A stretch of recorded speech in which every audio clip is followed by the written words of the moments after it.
Fire for your mind. The Kosher Clinician. That set boundaries about girl trips insecure and controlling, or she trying to control him. I say to you, I don't want you going on that girl's trip. Can I ask how why? you gonna be like, nah? Can I ask why? Because I okay? said so. So that's not a good. Are men that set boundaries about girl trips insecure and controlling, or she trying to control him. I say to you, I don't want you going on that girl's trip. Can I ask how why? you gonna be like, nah? Can I ask why? Because I okay? said so. So that's not a good. Okay. It well, is. why? It is. You know why it is? Because did you hear what I just laid out? I'm coming with big energy. I said. So you feel no. because you're a provider, you can just say this is what it is and not give her any communicate a reason why? I'm not saying because I'm a provider. I'm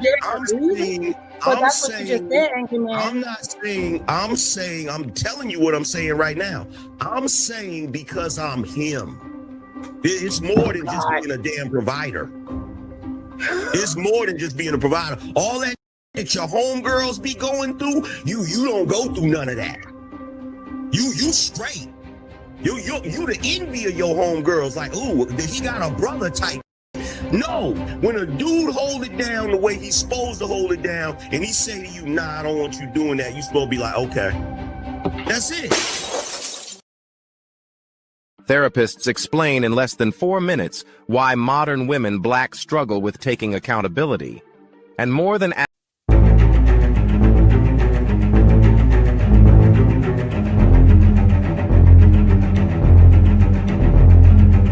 When men fail to lead, the children rebel and the women take over. Hit that like button and share this stream if you're not a beta male. Would you tap another brother and say, I should have listened to her? God help me. Old saints, y'all forgive me, but I got to tell you, these hoes ain't loyal. Pastor Jamal, I'll forever submit to you. I will forever submit to you. I'll forever submit to you, Miles. I'll forever respect you, Miles. I'll forever honor you, Miles, as the head of our home and no other. There is no other, there is no one, no plans of hell will ever prosper in our marriage and will ever hold me not to be a wife that is a Proverbs 31 woman. I will become that woman that builds the home as I follow you, as you follow Christ. That is the only thing that we will do in our household. And I promise and I vow that in heaven they hear. On earth I declare and decree, I shall be a submissive wife unto you as we continue to do this work of God. I say to you, I don't want you going on that girl's trip. Can I ask how why? you gonna be like, nah? Can I ask why?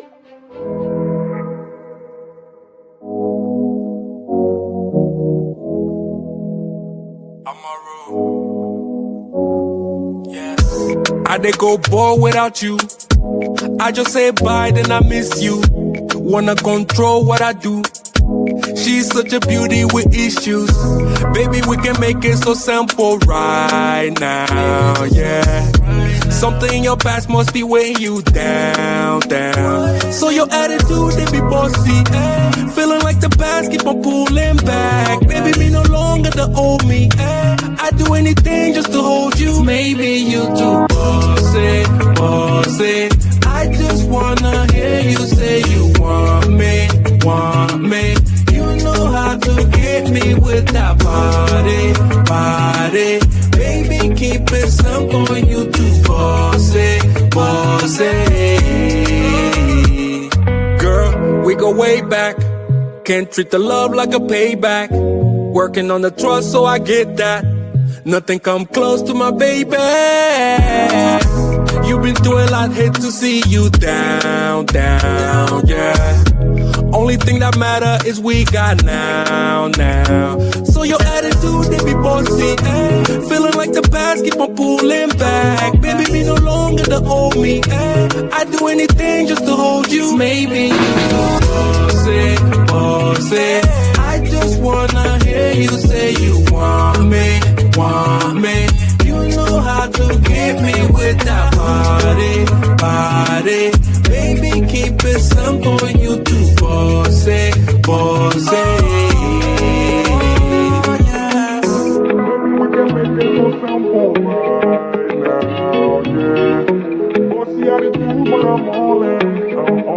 Maybe you too bossy. I just wanna hear you say you want me.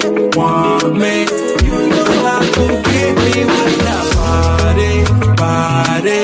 Baby, keep it simple, you too bossy. My addiction, this beauty nothing compares. She put me under her spell, yeah.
hit that like button.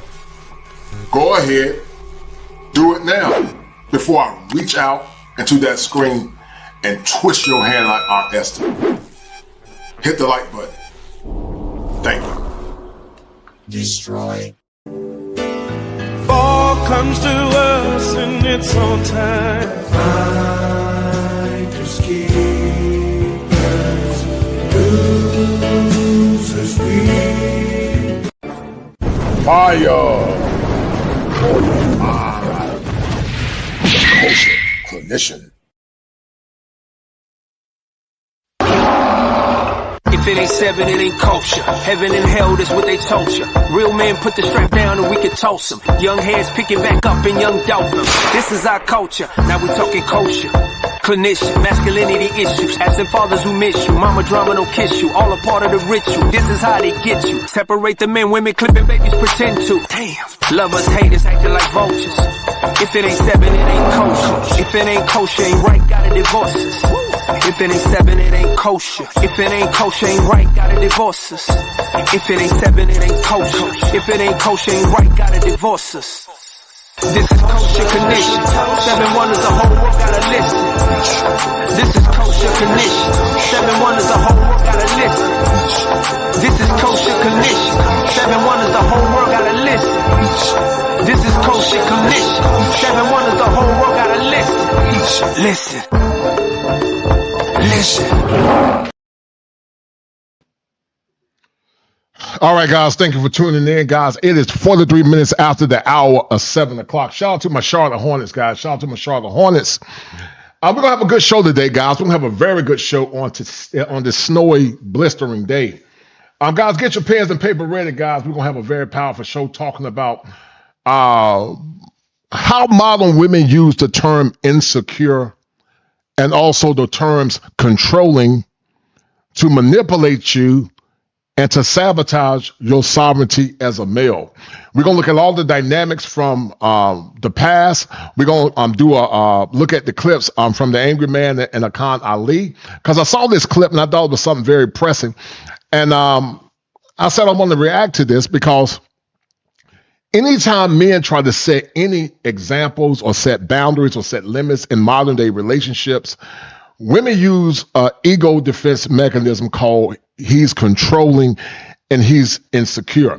And so we're going to talk about the dynamics on the day, guys. So get your pens and paper ready. Hit the like button, share the stream, donate to the channel because it does take a lot of time to put these shows together. And we're going to have a powerful show, guys. Let's get into it. Hold tight.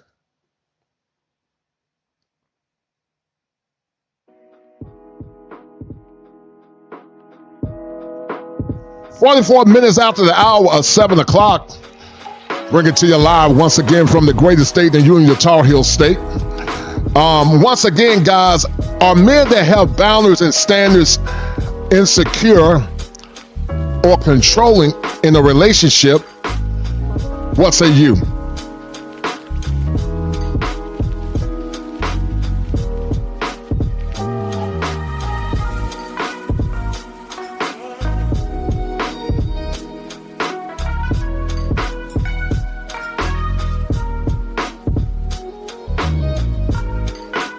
Bringing it to you live once again from the greatest state in the Union, the Tar Heel State, where the topography is serene, pristine, and verdant green, where every day is Father's Day, and where manhood is part of hills and valleys, victories and failures, and whereas men, we don't agree on all things or ideologies, but tonight we come together as allies of a common cause only to dissipate once the crisis is over. Now listen, I'm about to drop some fire for your mind.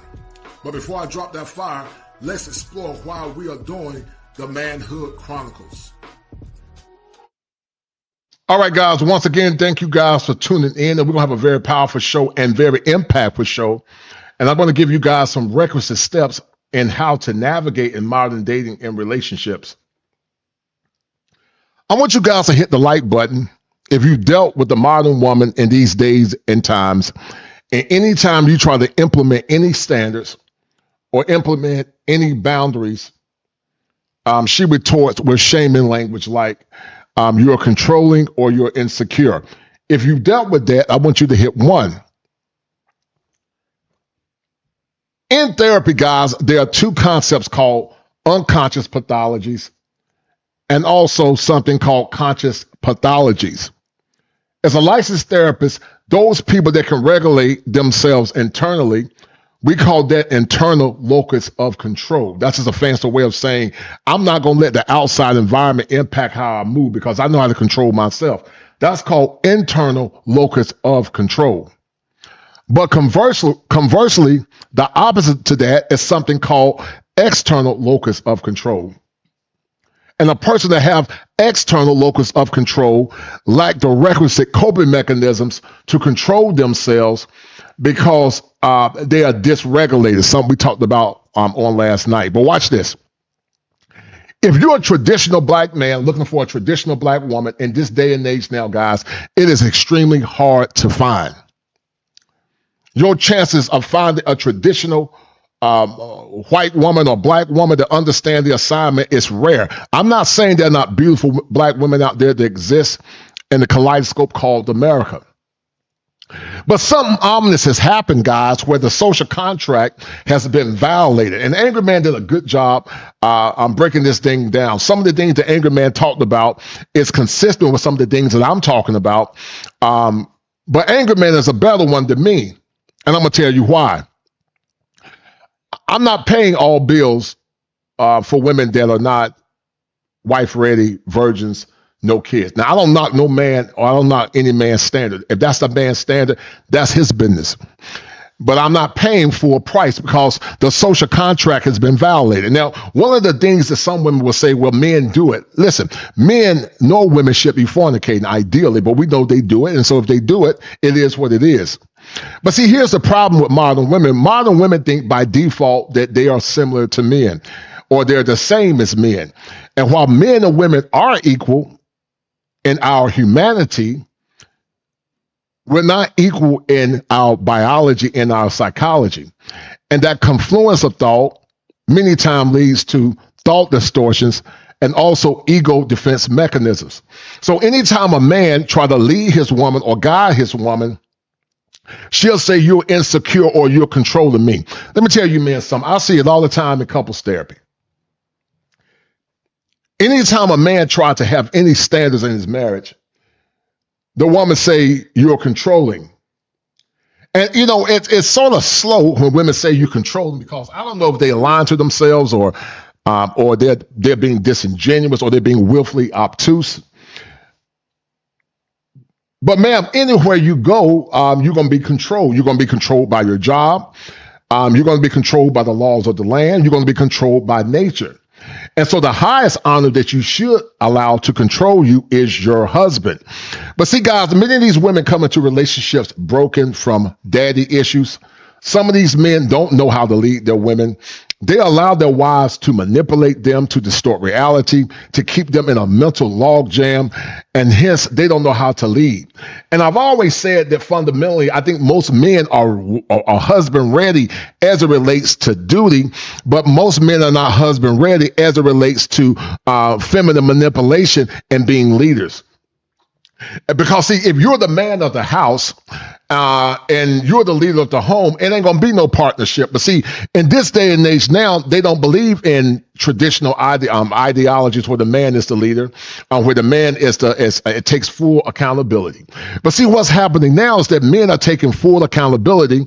They're still paying all bills, but they're not getting virginal women. They're not getting women that are consistent with your grandparents and your grandmom and that latter generation. And sadly, some of these boomer women, you are the reason why some of these women have went astray. Some of the Gen X women too, not all, but some, because they told them to focus on education, and nothing wrong with education. I'm not against a woman being educated. She has every right to be educated, but guess what?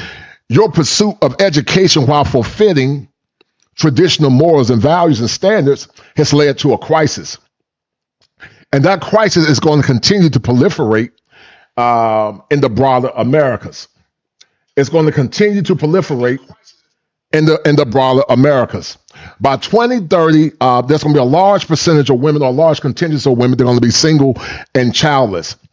And so it's problematic, guys, on so many levels because you men are being manipulated in your marriages. I talk to rich men. I got a rich client. I mean, he's a superstar. I got working class clients. I got well-off clients, and they all deal with the same abnormalities. They're playing a shell game. You got to still be traditional while I remain modern. And let me tell you something, men. If a woman is your wife and she want to go on a girls trip with her single girlfriends, we're not saying every time she go on a girls trip that she's getting some pipe. but a lot of times they are. See, you got to understand, modern women, guys, the sexual revolution has destroyed a lot of women. And sometimes the women that settle with you, they didn't necessarily like you. You were just a safe guy.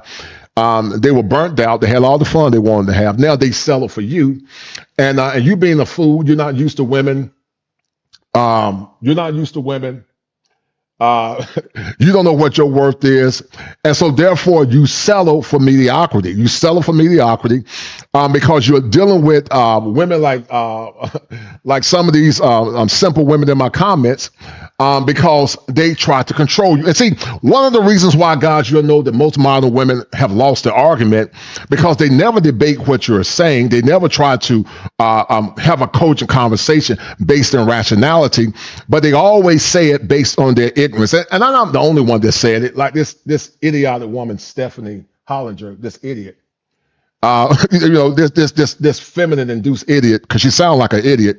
But I'm not the only one that said it. Many therapists are saying. Shout out to Dr. Helen Smith, the author of Men on Strike, and also the author of His Side, because it's women like Stephanie Hollinger, that's a loser, by the way, probably single, probably don't have a husband, or she do have a husband, she leaves her husband.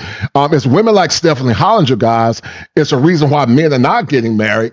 They're not dealing with women with attitude, and they're getting traditional-minded women that understand their assignment. Because what's going on, guys, all this stuff going on is a cult of feminism. So what they're doing, they're using what's called reverse psychology. They're trying to use reverse psychology. See, what Stephanie Hollinger don't understand, you can't control me. If you're gonna call me a waste of time, I'm gonna call you an idiot. Look up the definition of what an idiot is, because an idiot is a person that cannot take reasonable accommodation, and they cannot take criticism. And so, anytime you have a retort outside of their pedagogical framework, they want to retort the name calling. Hey, look, I can do the same thing. I can be petty because I got time. But at the end of the day, guys, you have to stand firm on your masculinity, because there are a lot of men in these modern day relationships that are getting women that have been severely damaged. Once again, shout out to the good sisters that get it. Shout out to the good white women that get it. Shout out to the good women that get it in general. But all this cognitive distortions and these cognitive issues that these modern women have, guys, is causing you to have what's called a mental episode. And if you're in your house, if you're dealing with the typical modern woman, then once again, guys, you're wasting your time, because they don't come into a relationship wanting to be led by you. They come into the relationship because they want to control you. They still want the benefits of being a modern woman, while at the same time, they do what they want to do. And if you're a masculine man, you can't have no woman doing what she want to do. You just can't have that. Either you're going to be part of the program, or you can go. You can exit left, because I ain't got time to be arguing with no woman about what gender roles are. Either you're going to be a traditional woman, if that's what you believe in, or not. If you're not a traditional woman, get with some old weak man that wants you to be his partner, and you tell him how y'all both lead the relationship, and continue to have chaos. Because, see, I know what's going on in these relationships because I see it all the time. I hear men tell me their stories. But a lot of women now, anytime they hear a therapeutic framework from a masculine perspective, they're not used to it, because they're so used to being coddled. And because not only do they like what's called emotional regulation, most of them have what's called a damaged nervous system. And that damaged nervous system, guys, is from dealing with so many men. Not men's, but it's from dealing with so many men. Anytime a man try to lead them or guide them, they can't be led because their nervous system is dysregulated. They've been with not a lot of men, but men's.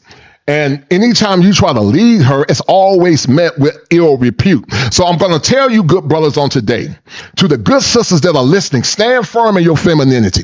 Don't let some of these women shame you outside of your femininity. You need to start fighting against the power. Don't let them shame you, because see, women like some of these idiotic women, you can't shame me. I'm 6'5", I'm highly educated, I'm not physically afraid of you, I'm an intellectual savant. You can't see me intellectually, you sure can't see me physically. So if you get in my face, it's going to be some severe repercussions. So I'm not. You can't intimidate me with shaming language and all that goofy stuff. Because that is the alternate retort of modern women. He's insecure or he's controlling. Now understand that if you're in a relationship as a man, you have to have what's called healthy control in that relationship. I'm going to say it again. You have to have healthy control in that relationship.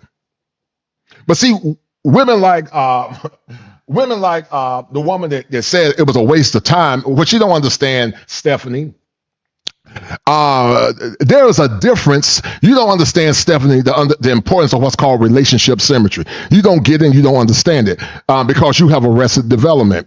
But in healthy relationships, Stephanie, men and women both benefit. But see, in modern relationships, women want to be 304s, have all the fun. They come to you tired and warm, body used up, ran through, and they want you to treat them like they're special and put a ring on their finger. And I'm telling you, good men that work hard, done the work, do not lower your standards when it comes down to good women. There are some good women out there, good black women that are waiting for good men. And you good women, you need to start speaking up and stop letting these hyenas shame you into silence. Because you can't shame me. Like I said, I'm not worried about you physically. Physically, you ain't gonna do nothing to me. I'm 6'5", 6'6". Intellectually, you can't see me intellectually because many times when they want to argue with you, they don't argue with you from an intellectual perspective. They always argue with you through shame and insults. And so anytime a woman argues with you through shame and insults, you realize that you've already won the argument. Because many times it's a trauma response. Yeah. Shut up, Kosher. Yeah. Shut up. Whoa.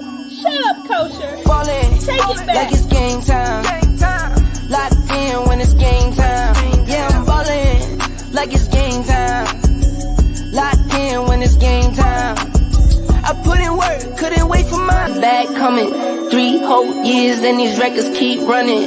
Don't talk to me if you can't match the numbers. Ballin', like it's game time. Locked in when it's game time. Yeah, I'm ballin', like it's game time. Locked in when it's game time. I put in work, couldn't wait for mine. Well, you know what? Actually, let me apologize online. I think the person's name is Stefan. So, Stefan, I apologize, man. I didn't read your comment clearly. I do apologize to Stefan. I think it's a guy, and I do apologize to Stefan. And so, listen, Stefan. Actually, I'm not wrong. Men and women are equal in their humanity. Men and women are equal in their civility. But I stand to say, again, men and women are not equal in role and design in biology and psychology. So to the person, Stefan, I apologize. I didn't read your comment perfectly, and I apologize. I take ownership for that. So we're going to get deep into it, guys. Thank you to everyone that are tuning in. We're going to kill it. We're going to kill it. We're going to shame the devil on the night. And thank you guys for tuning in. I made a mistake on that. Stefan Hollinger. I apologize for that, brother. That was I was wrong. I apologize for that, brother. So let's get into it, guys. I'm gonna show you guys something. I don't know what this lady's name is. My grandparents, and yet I'm single without children because there are plenty of weak men out here. Well, I don't know about that, sweetie. Maybe you're the one this week. I don't know. Maybe you're the one this week, but you know, sweetie, I don't know what you're talking about. But anyway, let's get into it, guys. I'm gonna show you this clip again. And shout out to the good sisters. Shout out to the good sisters that get it and also understand the assignment. Shout out to the good sisters. Boundaries about girl trips insecure and controlling, or she trying to control him. I say to you, I don't want you going on that girl's trip. Can I ask How why? you gonna be like, nah? Can I ask why? Because I said so. So that's not a good. Okay. It well, is. why? It is. You know why it is? Because did you hear what I just laid out? I'm coming with big energy. I said. So you feel because you're a provider, you can just say this is what it is and not give her any communicate a reason why? I'm not saying because I'm a provider. You can get a reason. But that's what you just said, Angry Man. I'm not saying, I'm telling you what I'm saying right now. I'm saying because I'm him. I'm him. It's more than just. And let me tell you something. I like what Angry Man said. That's what you men got to start saying. You got to start saying, I'm him. I'm going to tell you something I learned about women is this. A woman's going to always test your gangster because that's part of a woman trying to make sure that you can protect her. It's in her nature to test you. But some of you weak men are still standing on business. You allow your women to control you. I hear men tell me all the time in couples therapy,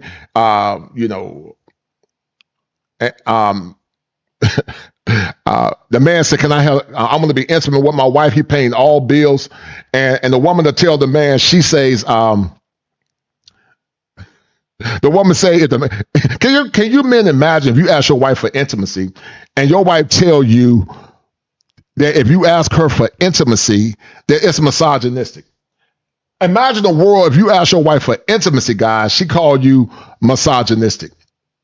And that's the problem fundamentally with a lot of relationships. Guys, if you got a comment you want me to read, hit the like button and also hit the super chat or a cash app and I'll read your comment. But that's the problem with a lot of relationships. Now, shout out to my man International, the spirit of indifference for the $5 cash app. Thank you, sir. But there are some diamonds in the rough that understand the assignment. And I'm going to show you guys why I believe and stand firm on what I'm saying, that men should never pay full price for modern women. Listen to me. Listen. If you get a good woman, do not use good women. Don't hurt good women. Don't lie to good women. Because when you use good women to hurt good women, you make them very dangerous. No different than women hurting good men. If you get a good woman, you treat that good woman right. If you're not going to be honest with her and serious about her and intentional as it relates to marriage, don't waste that woman's time. Don't you? And then women, don't give that man your body unless he's going to put a ring on your finger. Unless, especially if you're a virgin or a woman that got very low bodies and no kids. Because see, some women get mad when men say that the gold standard is a virgin woman. We're not saying that women that don't have kids that are not a virgin are not good women. There are some good women that made bad choices and they got a few bodies. They're not bad people. And sometimes she can make a better wife in theory than sometimes the virgin, because I'm going to prove my point. Just because a woman is a virgin does not mean that she's wife ready. You can have a woman that's a virgin, but she still can be liberally indoctrinated versus a woman that's not a virgin and she's not liberally indoctrinated. And so sometimes there are women that make bad choices, but sometimes they can make decent wives, especially if they got low bodies. But ideally, the gold standard is virgin, low bodies, no bodies, wife ready. That's the gold standard. The second tier is low bodies, wife ready, no kids, and not liberally indoctrinated. The third tier is she might have a kid or two, low bodies, and not indoctrinated. But after that, it's a crapshoot. It's a crapshoot. And that's why I tell you, men, don't let a woman or a man try to shame you talking about pay all bills. Because I like what Angry Man said. I'm him. And Angry Man is very genuine in his kindness. But he's a better man than me. Because see, I grew up in a time where the gold standard was wife ready, virgin, no kids. My daddy got a virgin. My mama was mostly wife ready. And my mama won't ran through when she got married. That was just a standard back then. My grandma was the same way. And so I don't knock no man for having his own standards, but I'm not going to tell men to settle because see, modern women are not settling. And then you got men that'll tell you, well, you got to pay all bills. No, you can pay all bills all you want to. She still won't cooperate. I got men right now that are paying all bills. I got a rich client that pay all bills. His woman is rich. But they still don't respect their men. They are still challenging the men because the gender roles have been skewed. The gender dynamics are skewed in the relationship. And she got a dysregulated nervous system. She got a lot of paranoid persecution that's not based in reality. Her paranoid persecution, once again, is predicated from a trauma response. Sometimes it ain't got nothing to do with her. It's called grandma trauma. It's called great-grandma trauma. She's living vicariously through her grandmama. I call it vicarious trauma by proxy. She ain't never had no man abuse her or hurt her or hit her or hurt her. But because she lacks a proper emotional regulation, she assails all men as being dangerous. And you just ain't got time, guys, to deal with women like that. You just don't. Especially if you're done the work or doing the work or making good choices. And so we're going to look at this clip, hit the like button, guys, share the stream. And once again, guys, we're going to get back into it on this blistering Saturday. Being a damn provider. It's more than just being a provider. All that your homegirls be going through, you don't go through none of that. You straight. You the envy of your homegirls. Like, ooh, he got a brother type. No, when a dude hold it down the way he's supposed to hold it down, and he say to you, nah, I don't want you doing that, you supposed to be like, okay. That's it. And that's a woman that got good emotional regulation. If you get with a woman and you say, nah, baby, you're not going on no girls trip. And she's okay, babe, I understand. You take see, what women don't understand is this. I tell my couples this all the time in therapy. Ladies, you got to get with a man that you can trust first. If you're coming into a relationship, broken, with a anxious avoidant attachment or an avoidant attachment or an anxious attachment, your nervous system is messed up from all the trauma you've had and all the men you've been with, and you come into that relationship afraid and broken, you're not ready for marriage, ma'am. Because see, what you're going to do, you're not going to be able to be vulnerable with your husband. When you get into a relationship, you have to have a high level of vulnerability in order to build intimacy. You can't build intimacy if you're vulnerable, if you're not vulnerable. And so now your husband got to pay for the pain that Day caused you. Your husband got to pay for the pain that Man caused you. He's paying for all the bad things that other men did to you. Or you go to these liberally indoctrinated schools where they hearken on what's called intersectional politics, the Duluth model, and also intersectionist feminism, do what's called the feminist theory lens. And as I said on last night, black men never had power to oppress black women at the macro level. We never conspired with white rich men that were oligarchs and elites to create policies to oppress black women, because black men were called boys, pre-antebellum, post-antebellum slavery, and black men and black women were mules. We were working together. Black men made less money than white men, and black women made less money than white women. But we had better families, we had better communities, and we were more God-fearing.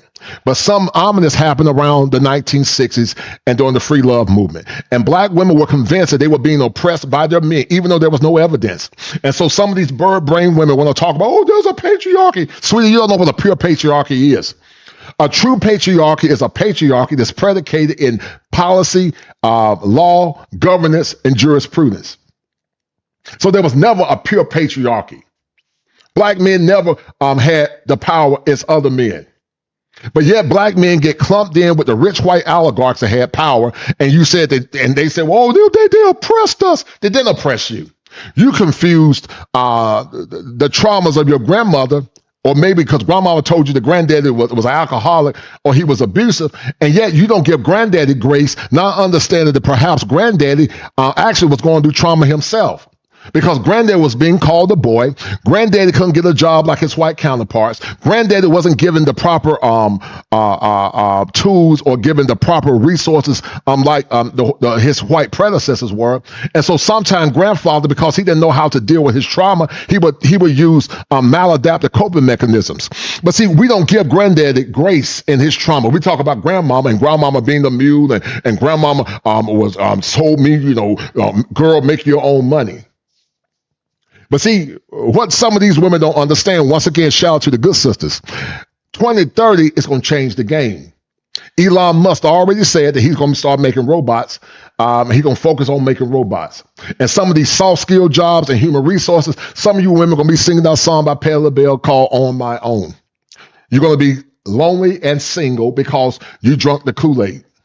And all this DEI nonsense never benefited black men. It benefited white women first, white men, and then everybody else. But black folks, especially black women, always jumping on the bandwagon with these white liberals, allowing them to manipulate them, because many times they operate on their weaknesses, but also operate on their primal level.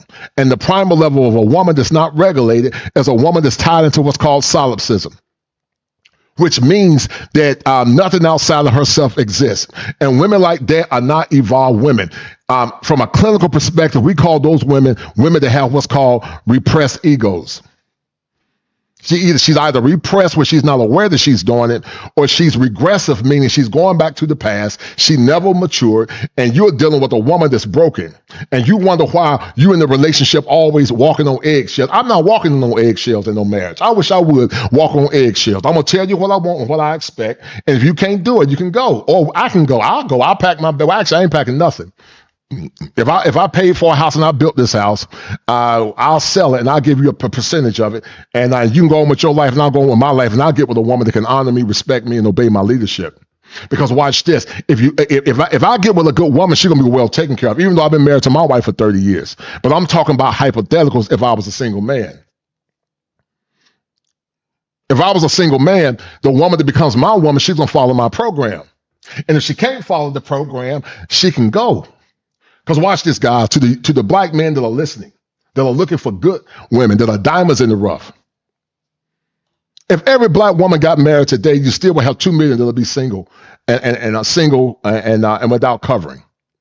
But then they want to flex and talk about, I got options. No, you don't, sweetie. You don't have options. Every year you get older, your beauty, which is your currency, is fading. That's why a lot of these women got to wear a bunch of makeup and concealer and eyeliner, because they understand that beauty is their highest commodity. So instead of cultivating your emotional femininity, you cultivate degrees, you cultivate making money, you cultivate going on girls' trips because you're trying to flex on your husband and prove how tough you are. And some of you are weak old goofy men, you allow it. I got a client right now that's going through a potential divorce. He's a good man, hardworking, highly educated man, make big money. And he didn't have no regulation on his woman going on girls' trips. And then he found out recently that she's cheating on or had been cheating on him, because when they've been going to Jamaica and some of these trips, they're getting the yardie man. That's what they're getting. They're getting the yardie man. Because women now are not like women yesterday. Women of the past were superior to women now. And that's why you got to stand on business as a man and demand what you want in a relationship. You have to stand on business. You have to stand on business as a man. So let me show you guys something. Because this is what women were like yesterday. Because I'm convinced, guys, that the social contract is not only broken, that many don't qualify for husbands. Hold tight. This is what you got yesterday, guys. Hey, brother, would you tap another brother Hold tight. and say, I should have listened to her? God help me, old saints, y'all forgive me, but I gotta tell you, these hoes ain't loyal. Pastor Jamal, I'll forever. Even Jamal Bryant said back in the day, these hoes ain't loyal. and he's a reprobate. He said, these hoes ain't loyal. That's what Jamal, y'all don't believe me. This is what Jamal said. Jamal said, these hoes ain't loyal. Every brother, would you tap another brother and say, I should have listened to her? God help me, old saints, y'all forgive me, but I gotta tell you, these hoes ain't loyal. Pastor Jamal, I'll forever submit to. Shout out to my man Justin Moore, 4406, listening in Denver. It's cold out here. Yes, sir. I appreciate it. Brother Justin Moore, thank you, sir, for your kindness. Thank you for your kindness, and also thank you for your time, guys. Y'all like what I'm doing? Hit the like button, guys, and share the like button. Hit the like button, guys, and share the stream, please. Shout out to Justin Moore. But see, y'all don't understand that the internet is undefeated. Jamal Bryant said back then that these hoes ain't loyal. And a lot of these modern women are not loyal. They're not loyal to you. They're loyal to the game. And the sooner you men realize that, the quicker you're going to be walking into your identity and finding the woman of your purpose and the woman of your dreams and a woman that can get with your program. Another brother say, I should have listened to her. God help me, old saints, y'all forgive me, but I gotta tell you, these hoes ain't loyal. Pastor Jamal, I'll forever submit to you. I will forever submit to you. How many of you men wish you had a woman like this woman? They say, I will forever submit to you. How many of you men wish you had a woman like this? How many of you men wish you had a woman like this? Hold on. I'll forever. Hold on, guys. That is the only thing that we will do in our house. If you can't, God, this woman right here is a woman you should be looking for in a relationship. No plans of hell will ever prosper in our marriage. Honor you, Miles, as the head of our home, and no other. There is no other. There is no one. No plans of hell will ever prosper in our marriage and will ever hold me not to be a wife that is a Proverbs 31 woman. How many of you men looking for a Proverbs 31 woman? Because that kind of woman is rare. She's hard to find. How many of you men are looking for a Proverbs 31 woman? But imagine if we had women like this, guys, that there was a modicum of femininity and a modicum of grace. Imagine if we can find women like that. Yeah, I agree with you, family things, 9783. She's African women and Caribbean women, I feel, hit different. Yeah, they do hit different there. I agree with you 100%, family things with a Z. She got a Z on the end of it, like Andrew Caldwell said, men's. But I agree with you, sis. You're 100% correct. I've been married to my wife for 30 years, but if I was a single man again, I wouldn't marry these chicks, man. Wouldn't even look at them. I will become that woman that builds the home as I follow you, as you follow Christ. That is the only thing that we will do in our household. And I promise and I vow that in heaven they hear. On earth I declare and decree, I shall be a submissive wife unto you. How many of you men have been around women that say, I will be a submissive wife to you? Ladies, what you don't understand is this. If you get a righteous man, you submit to that man's leadership, that man ain't gonna have no other choice but to bless you. He ain't gonna have no other choice but to bless you. Righteous men love taking care of their women, guys, ladies. Proverbs 31 woman. I will become that woman that builds the home as I follow you, as you follow Christ. That is the only thing that we will do in our household. And I promise and I vow that in heaven they hear. On earth I declare and decree, I shall be a submissive wife unto you as we continue to do this work of God. I say to you, I don't want you going on that girl's trip. Can I ask why? All right, so let me show you guys. Let me take that off, and let me add something. Hold tight. I'm going to add something for you guys, and I'm going to show you what caused this great deluge that we have now. The national social contract of marriage was a clear trade agreement between men, women. As I said before, guys, in the past, there was no woman better than the American black woman in the past, but the American black woman was compromised. The national social contract of marriage was a clear trade agreement between men, women, families, and society. It wasn't built on feelings first. It was built on roles. Did you hear what she said? It wasn't built on feelings. It was built on duty first. You know how many women in relationships now tell their man, I don't feel like giving you intimacy. I don't feel like doing my job as a wife. I don't feel like respecting you. Listen, man, if you're going to get married in this day and age, you got to get a woman that has emotional maturity, emotional regulation, and a woman that's grounded emotionally. If she's not emotionally mature or know how to regulate her emotions, don't waste your time marrying that woman, because it's going to be a living hell. If she's been with a lot of men, don't waste your time. You might say, how will you know? Well, you won't know. The only way you will know is that if you're going to be serious about it, make her take a lie detector test. Make her take a lie detector test. And if she ain't been ran through, then she'll take the lie detector test and won't think nothing of it. Because I get so sick of women saying that we're the same. We're not the same. Women are receivers, men are givers.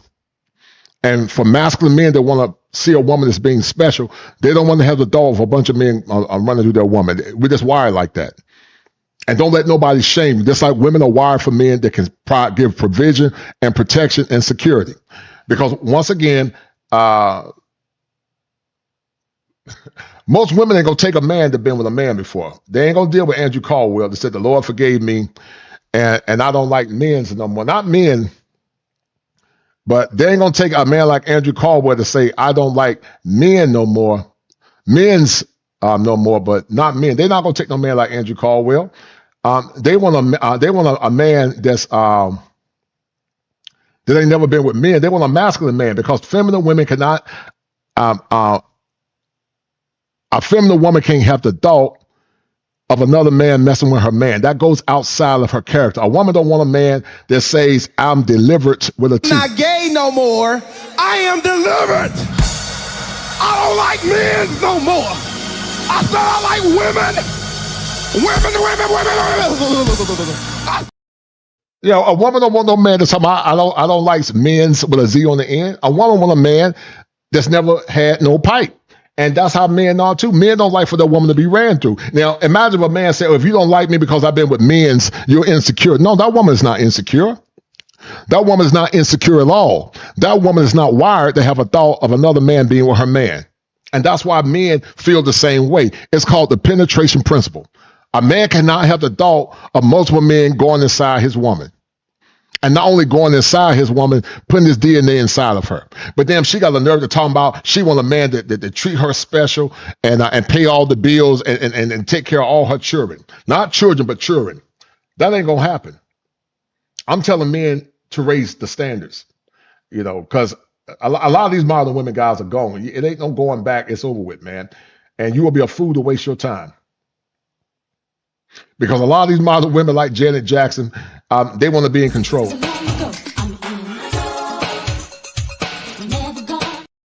Yeah, they want to be in control. They want to be in control of the relationship, guys. Hold tight. Goals, survival, and stability. Think of it like this. Marriage used to be less about romance and more about function. Man's role yields provision and protection. The husband agreed to work and provide financially, protect his wife and children, represent the family. And that was part of the social contract. But she violated the social contract. She violated the social contract. American women for the last 50 plus years have been violating the social contract.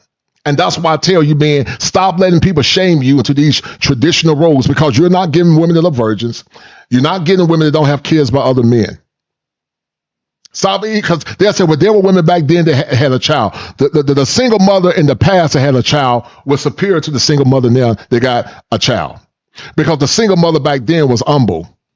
She was a single mother, but she was a humble woman. And 9 times out of 10, she was a widow.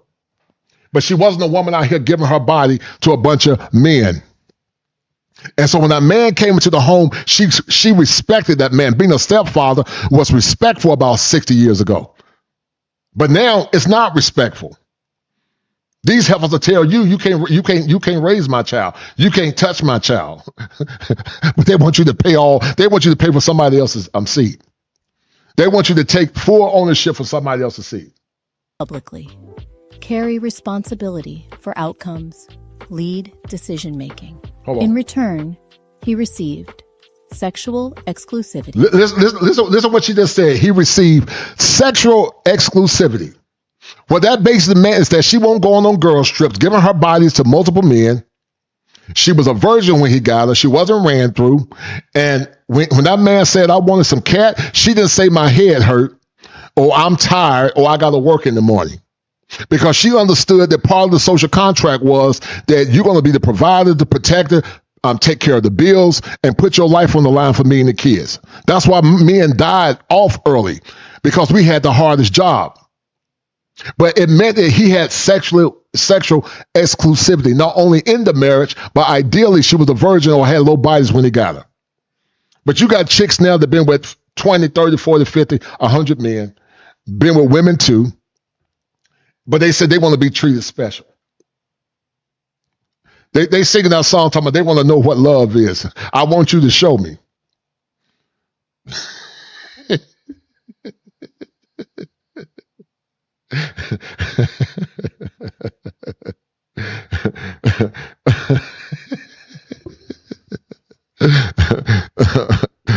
Oh my goodness, man, this is crazy, man.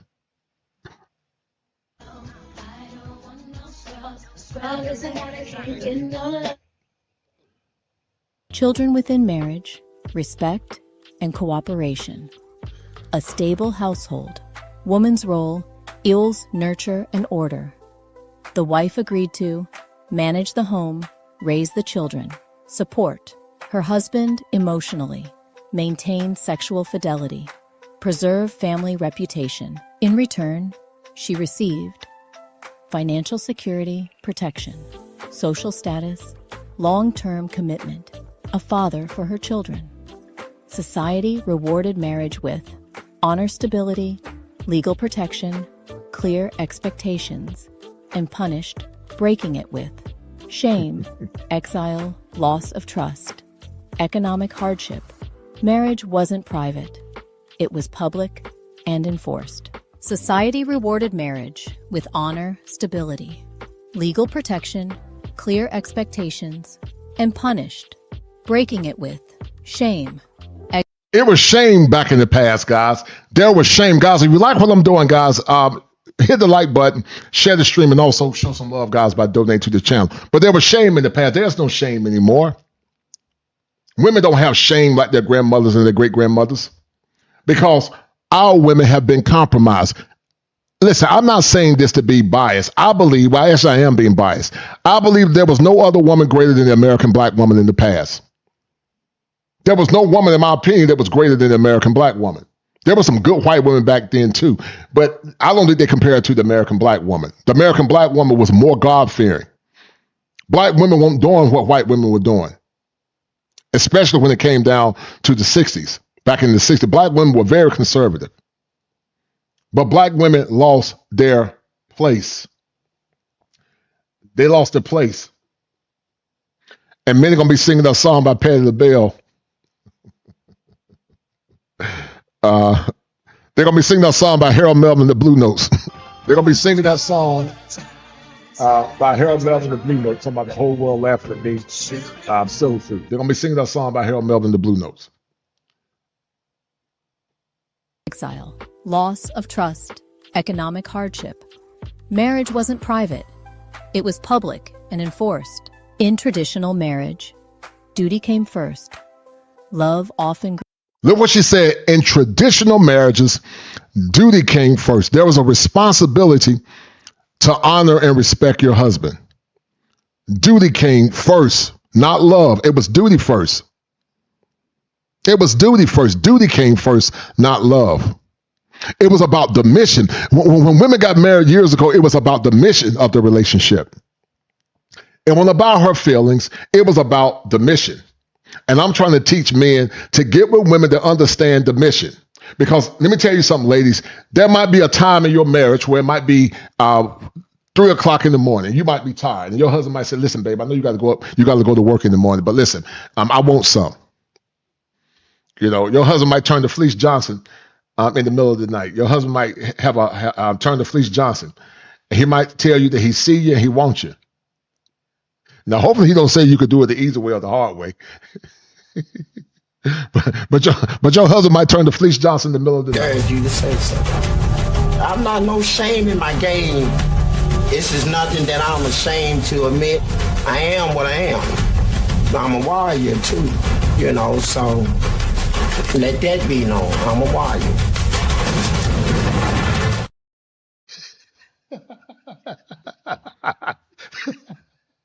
He's a warrior. That's right. Duty came first, Hashim Shabazz. Exactly.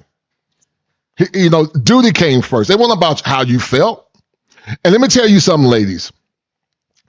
If you get a righteous man, I'm not talking about no dusty man like Day and Man and one of these guys talking about, oh, my mama. I'm not talking about one of those men. But if you get a righteous man that understands the assignment, if you take care of that man's sexual needs and physical needs, men are incentivized to bless their women. Women that take care of their men, if they are righteous men, they are incentivized to take care of their woman. But if you're going to dust a man like Day and Man talking about on my mama, they're not going to take care of you. They're going to use you and abuse you. Yeah, we can't work the balls on my mom. They be working balls. Kill some of my mom. Bro, they back you look like that's on my monkey. That's on my monkey. That's on my. Yeah, you got a guy like Day and Man talking about on my mama. Yeah, they're gonna cause a lot of problems, guys. But once again, do me a favor, guys, hit the like button, donate to the channel, please. Let's get back into it. Later, marriage was about children, survival, lineage, community. Today, love comes first. Duty is optional. Exit is normalized. That's a massive shift. The contract worked because roles were clear, expectations were shared. Men had authority and responsibility. Listen, men had authority in their home. Did y'all know that women back in the past, before a man gave her his last name in that ring, the vow said honor and obey. Women that don't want to honor their husband, they don't want to obey him either. They say that's misogyny. If a man try to lead his wife and tell her to obey his leadership, she call it misogyny. So men go in marriages nervous and afraid and scared to confront their woman because they scared they're going to get some cat. And once you say I do, now she got all the power. But that would never happen to me. I will set her down. So let me tell you something. This is what's going to happen. You can close your legs if you want to for a while. And I ain't going to tell you what the consequence is going to be, but there's going to be a severe consequence. Because if you're married, you have a responsibility to take care of your husband, just like he has a responsibility to take care of you. But I got women, guys, women and men, and couples therapy sometimes that say, I had a woman tell me one time, she was a doctor, she said she don't have to give her husband her body. It's her choice. You got women that want traditional benefits going into marriages, telling their husband that's her choice not to give him some cat. And so when that air conditioner is broken, that man got a right to say, that's my choice. I'm not getting it fixed. When things need to be fixed, that man got a right to say, that's my choice. I'm not doing it, man. Man, you got to play the same game they're playing. Because it's a shell game. It's a shell game. They're trying to hustle you. They're trying to manipulate you. And you're being in that relationship, guys, chasing your tail. Because you're dealing with a woman that lacks emotional regulation. She don't want to follow leadership. She thinks that y'all are equal because she wants a partner, not a husband, but a partner. And they say it with emphasis, guys. They don't say a partner. They say partner. I'm going to partner. They got to add emphasis to it. Partner, my partner. I want my partner. He's my partner. He's my person, my partner. And you can tell the ones that are liberal indoctrinated, they don't say, I have a doctorate degree. I have my doctorate. They say, I have my doctorate, like they're in the drum line. My doctorate, my master's, my bachelor's. They add emphasis to it. Doctorate. I have my doctorate, my master's, and my bachelor's. Well, ma'am, I have my master's and my bachelor's. I don't have my doctorate yet, but I could get my doctorate. And that's what they do.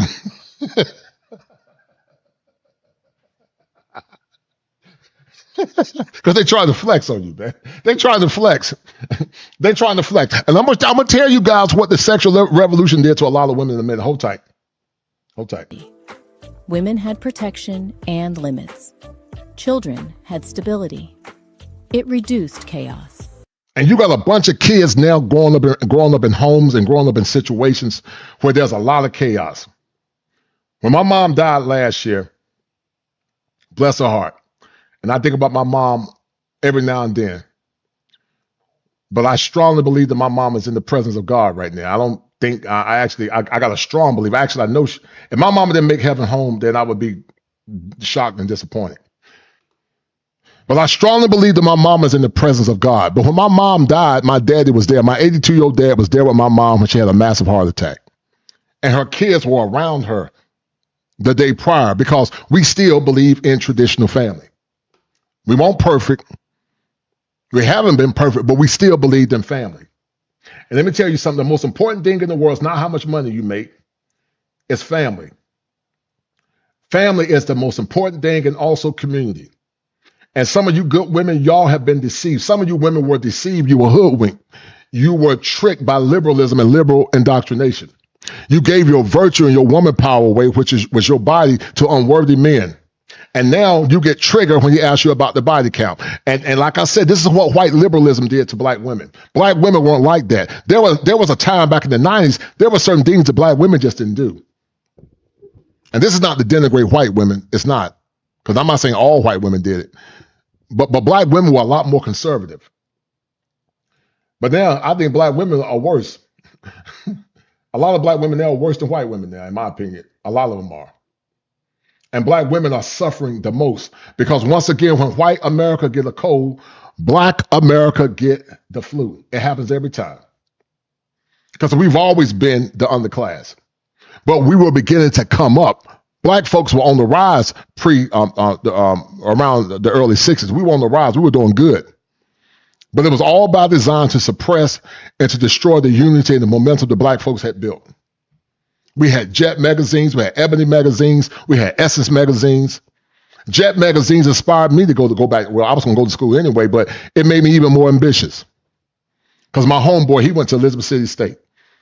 I went to North Carolina Central. That was the schools I wanted to go to. I didn't go after high school, but I went eventually.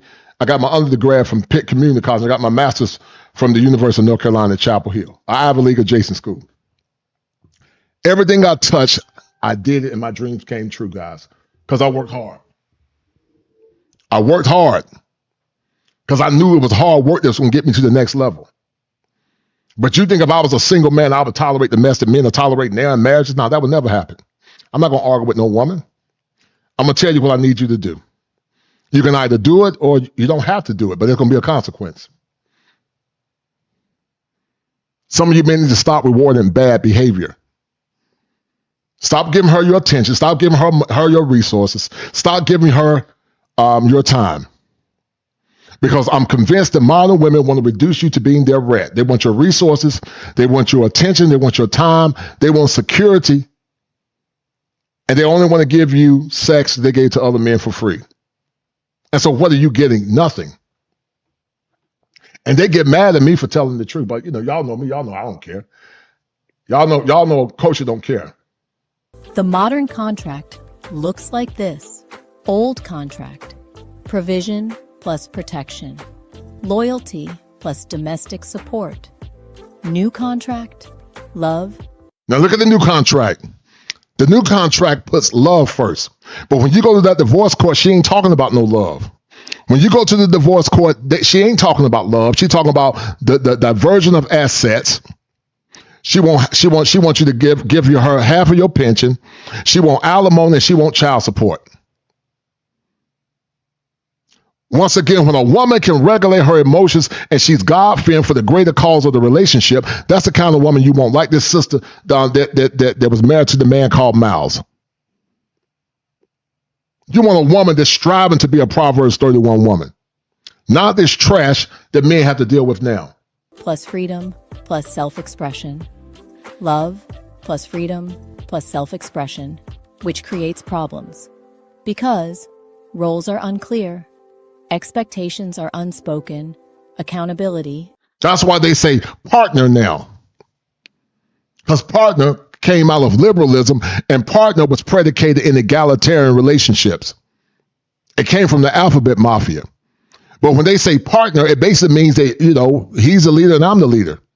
We both lead. And you can't have no relationship where two people are leading, because most women are not going to lead based on logic. They're going to lead based on how they feel. Most, not all, but most. And I'm not going to be in a relationship. I don't care how much money you make. There was an African billionaire. She's an oil tycoon, but she understands the assignment.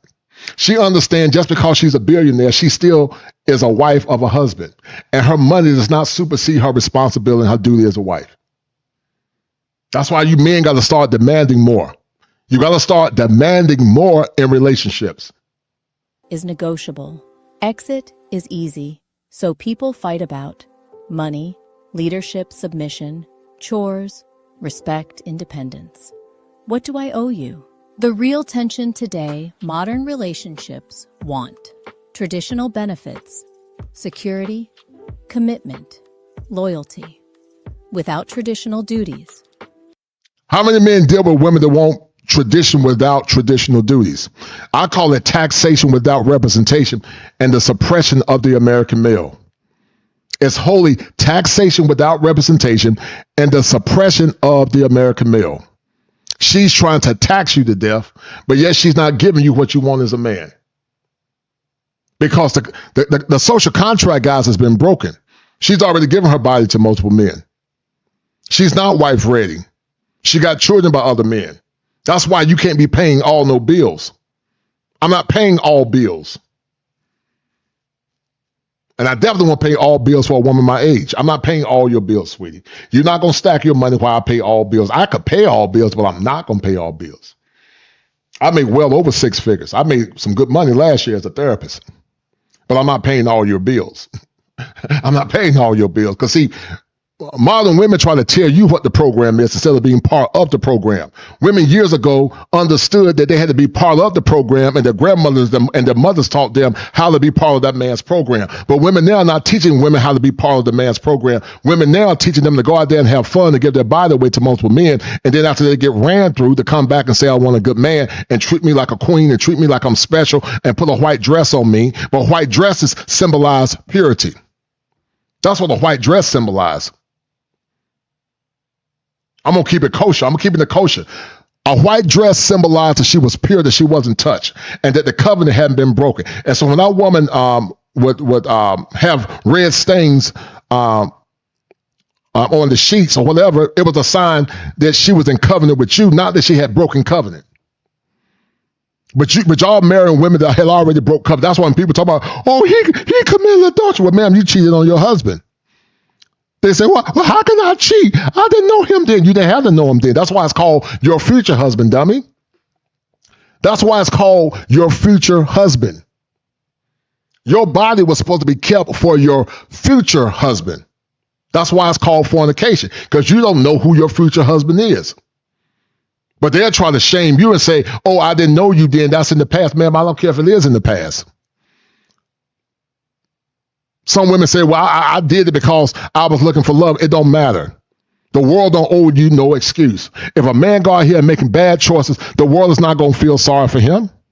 You think a woman going to feel sorry for a man that went out here and made bad choices his whole life? He did 25 years in prison, and he said, listen, I'm a changed man. God forgave me. That woman going to say, I'm glad God forgave you, but I'm not going to marry you. Now, that might be some women that marry me who's good looking and got green eyes.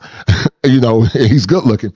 But the average man is not going to get any pity from a woman if he made bad choices. He was a jailbird, and he can't take care of her in the future family. She's not going to give him no grace. Hell, most women are not giving average men grace anymore. Sacrifice, hierarchy, restraint. That's why you hear, I want a husband, but don't want to submit. I want a wife, but don't want to provide. The contract is broken. Before, sex. Now the social contract was broken, guys. Let me show y'all something. Y'all gonna laugh at this. Because they get triggered. I mean, they get real triggered. She gonna get real triggered, guys, when you ask her about this. Y'all gonna laugh at this. Hold on. Because she gonna get real triggered. She is afraid. Babe, be honest. Yeah, this is the reason why she's afraid, guys. Shout out to my man Don that gave me this. But this is the reason why she's afraid. I'm going to ask you guys a question. Does body count matter?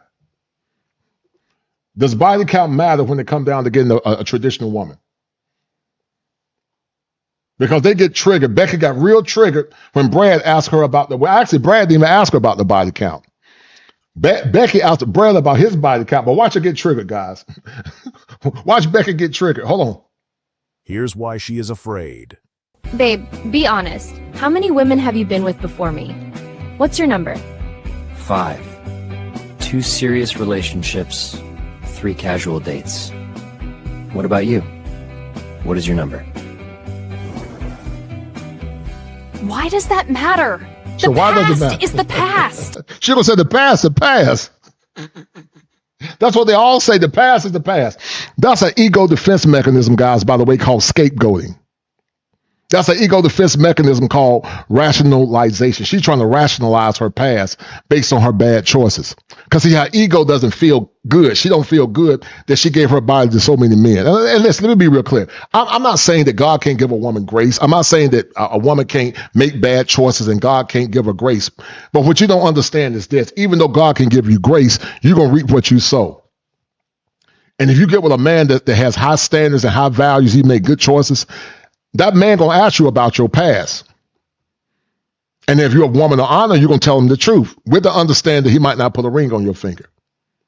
But most of you have us lie about it. And then you lie about it and say, well, it's in my past. No, sweetie, you lied. And if that man decided to leave you or get him some cat outside, you can't get mad because you lied. It's one thing if you told him the truth and he accepted you, because if you told that man the truth and he accepted you for who you are, then that man can't hold that over your head because you didn't lie to him. But when you lie to that man and you know you lied and that man was honorable and honest to you, you're going to have to deal with the consequences.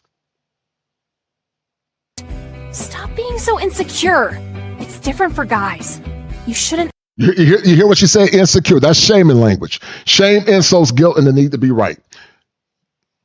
Anytime a man has standards, women use witchcraft and say you're controlling or you're insecure. That's a woman that has a dysregulated nervous system. Her nervous system is wrecked from all them penises she had. All them men's she been with.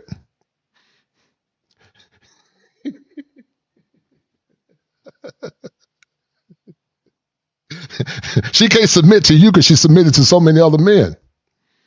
Women that been with a lot of men have a hard time submitting to their husband, man. Because her nervous system is dysregulated.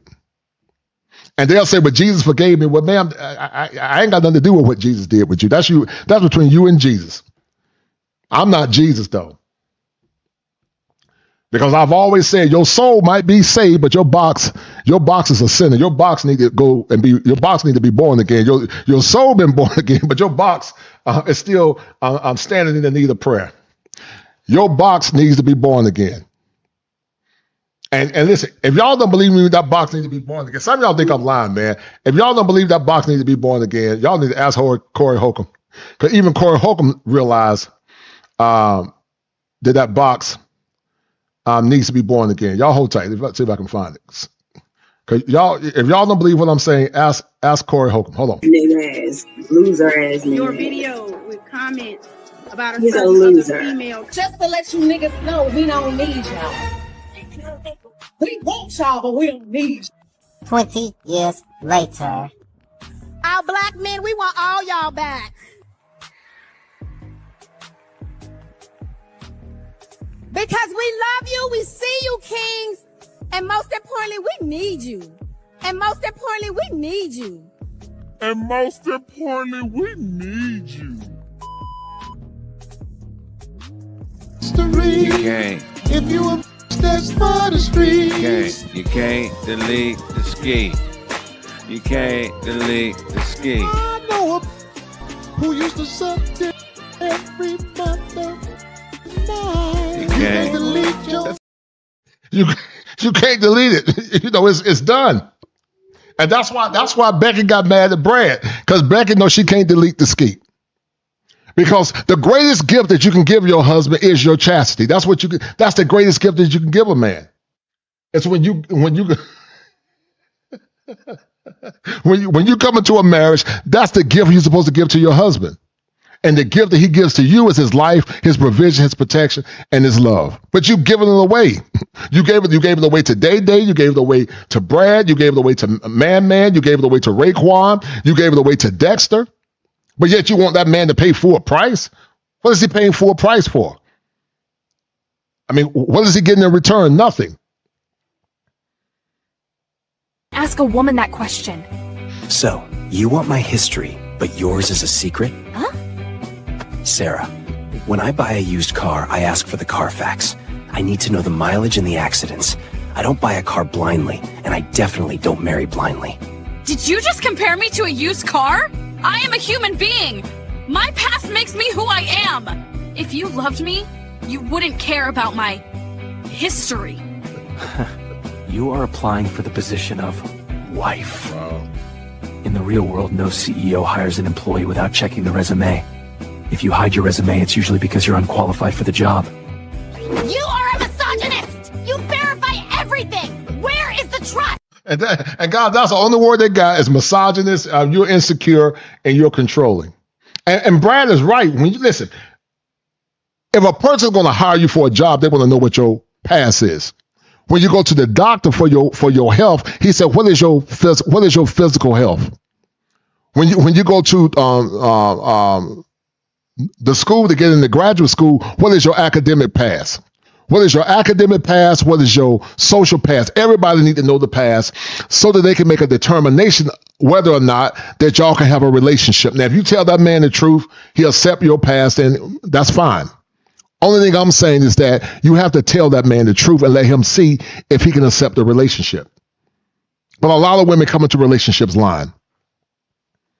Some of you men think y'all got wholesome wife. She ain't wholesome. Some of you men would be surprised. You think you got something special. Some of you men singing that song about the stylistics talking about betcha by golly wow, you're the only one, you're the only one I've been waiting for forever. You will be surprised. I don't mean that the woman can't get redemption. I'm not saying she can't get redemption. But some of these women got a torrid past and they're coming to the relationship making these demands. So fornication is pre-cheating. Adultery is post-cheating. A lot of women pre-cheated before they got married. And so did a lot of men. And a lot of women are still post-cheating after they've been married. And so have men done the same thing. Men and women both have done it. But we make the assumption that men are the only ones that have done it. No, these women are just as bad. Women cheat just as much as men or more. They're just more sneaky with it.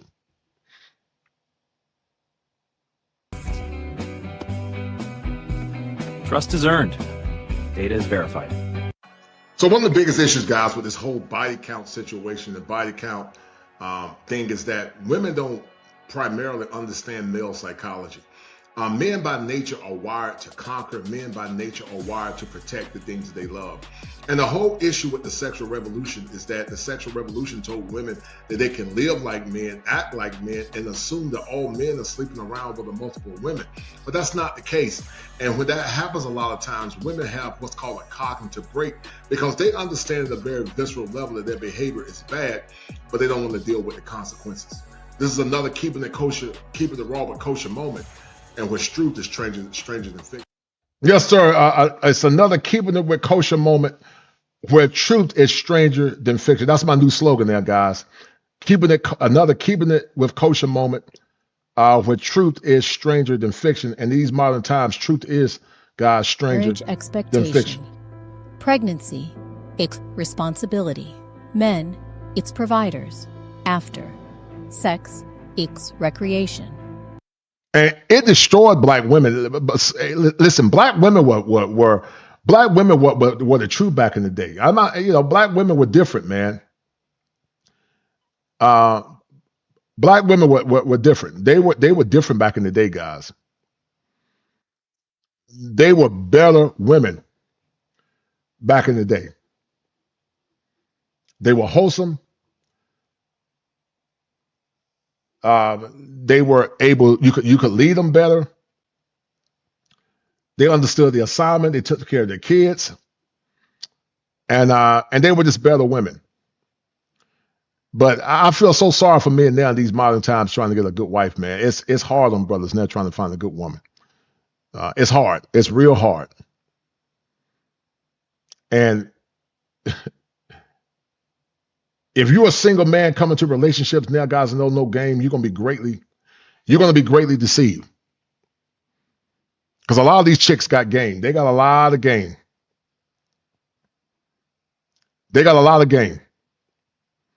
If you don't understand game, some of these women are going to run circles around y'all. Because some of you men haven't had a lot of experience. And that's why getting married in this day and time now without experience is dangerous, guys. It's very dangerous. Pregnancy, your choice. Men, optional. This shift meant women bore more emotional and reproductive risk. Men could leave without shame. Marriage became delayed or avoided. And let me tell you something. When women gave their superpower away, which was their femininity in their bodies, to the men that were players, it was the greatest thing in the world because now guys said, I ain't got to commit. I can get that box for free and I ain't got to put a ring on her finger. Because women traded their box for marriage back in the past. That was the greatest asset that a woman had was her body, her femininity, and her ability to control her emotions. Shout out to my man Ray Johnson for that $10 super chat. As he is the #1 sponsor. Shout out to Ray Johnson. Shout out to the other brother that gave. Hold tight for a minute. Let me see. Guys, do me a favor, guys. Hit the like button. Let me see. There was somebody that gave a $5 super chat. Let me read that. I don't know who it was. To the brother, here we go. I think it was Justin Moore. That gave that $5. Guys, do me a favor. Hit the like button. Share the stream and donate if you like what I'm doing. Hold tight. Single motherhood rose sharply. This affected black women first and hardest, then white women later.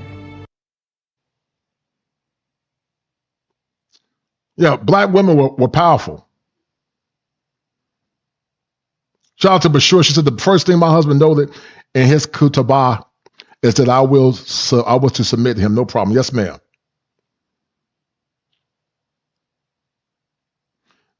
You're right. Cosmic Pisces. Yeah, I hear you, but you're wrong, dear. I agree with family things. Listen, righteous women, Cosmic Pisces, gonna give a man honor regardless. It ain't got nothing to do with what he does. It just see, if a man is a jackass, Cosmic Pisces, you can still be a feminine woman and treat him with grace and kindness and honor his masculinity. But you don't have to be in no communication with him. You don't have to be in a relationship with him. You just can keep it moving. See, showing people kindness is a form of honor. Saying hi to people, saying hello, calling a man sir is a form of honor. But you don't have to have a relationship with that person. So I do agree with family things and whangs. Shout out to family things and whangs.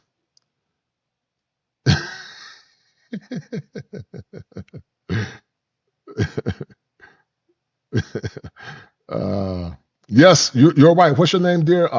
Mia D. Bruce. Oh no, sweet. I don't have no white wife. My wife is black.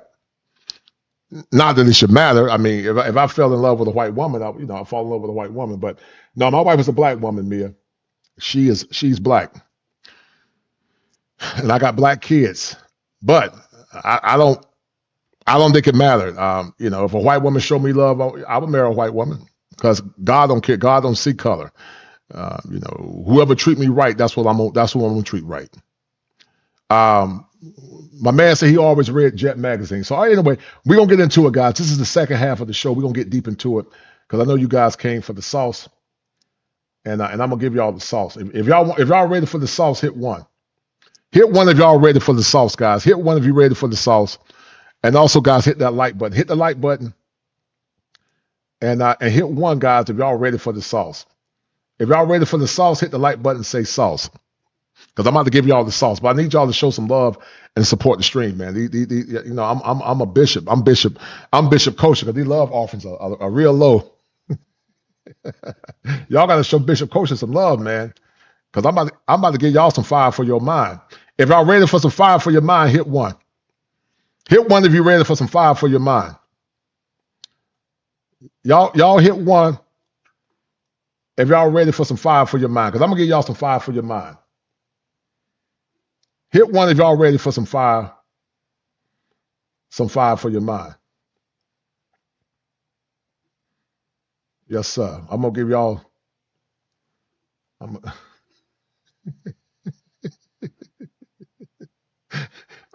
gonna give y'all some fire for y'all mind, man. Y'all hit one. Cause Bishop Kosher gonna give you some fire for your mind. All right. But I need y'all to hit one. Cause I'm about to give y'all that kosher sauce. Keeping it raw with kosher. But I need y'all to support the stream. Y'all support the stream and show some love, man. Because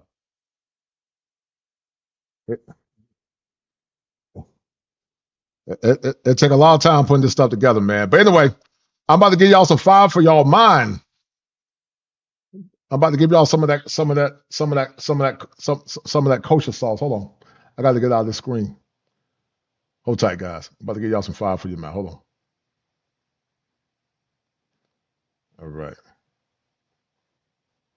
All right. So let's get this clip real quick, and then we're gonna get back into it, guys. We're going to get back into it.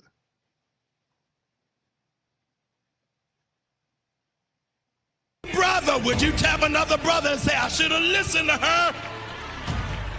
God help me. Old saints, y'all forgive me, but I got to tell you, these hoes ain't loyal. Pastor Jamal? I'll forever submit to you.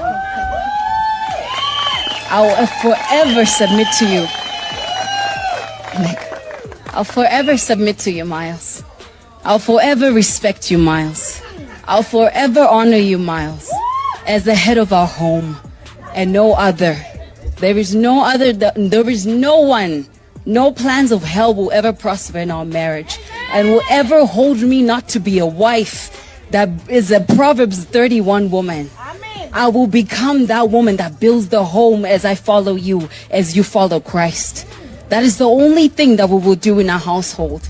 And I promise and I vow that in heaven they hear.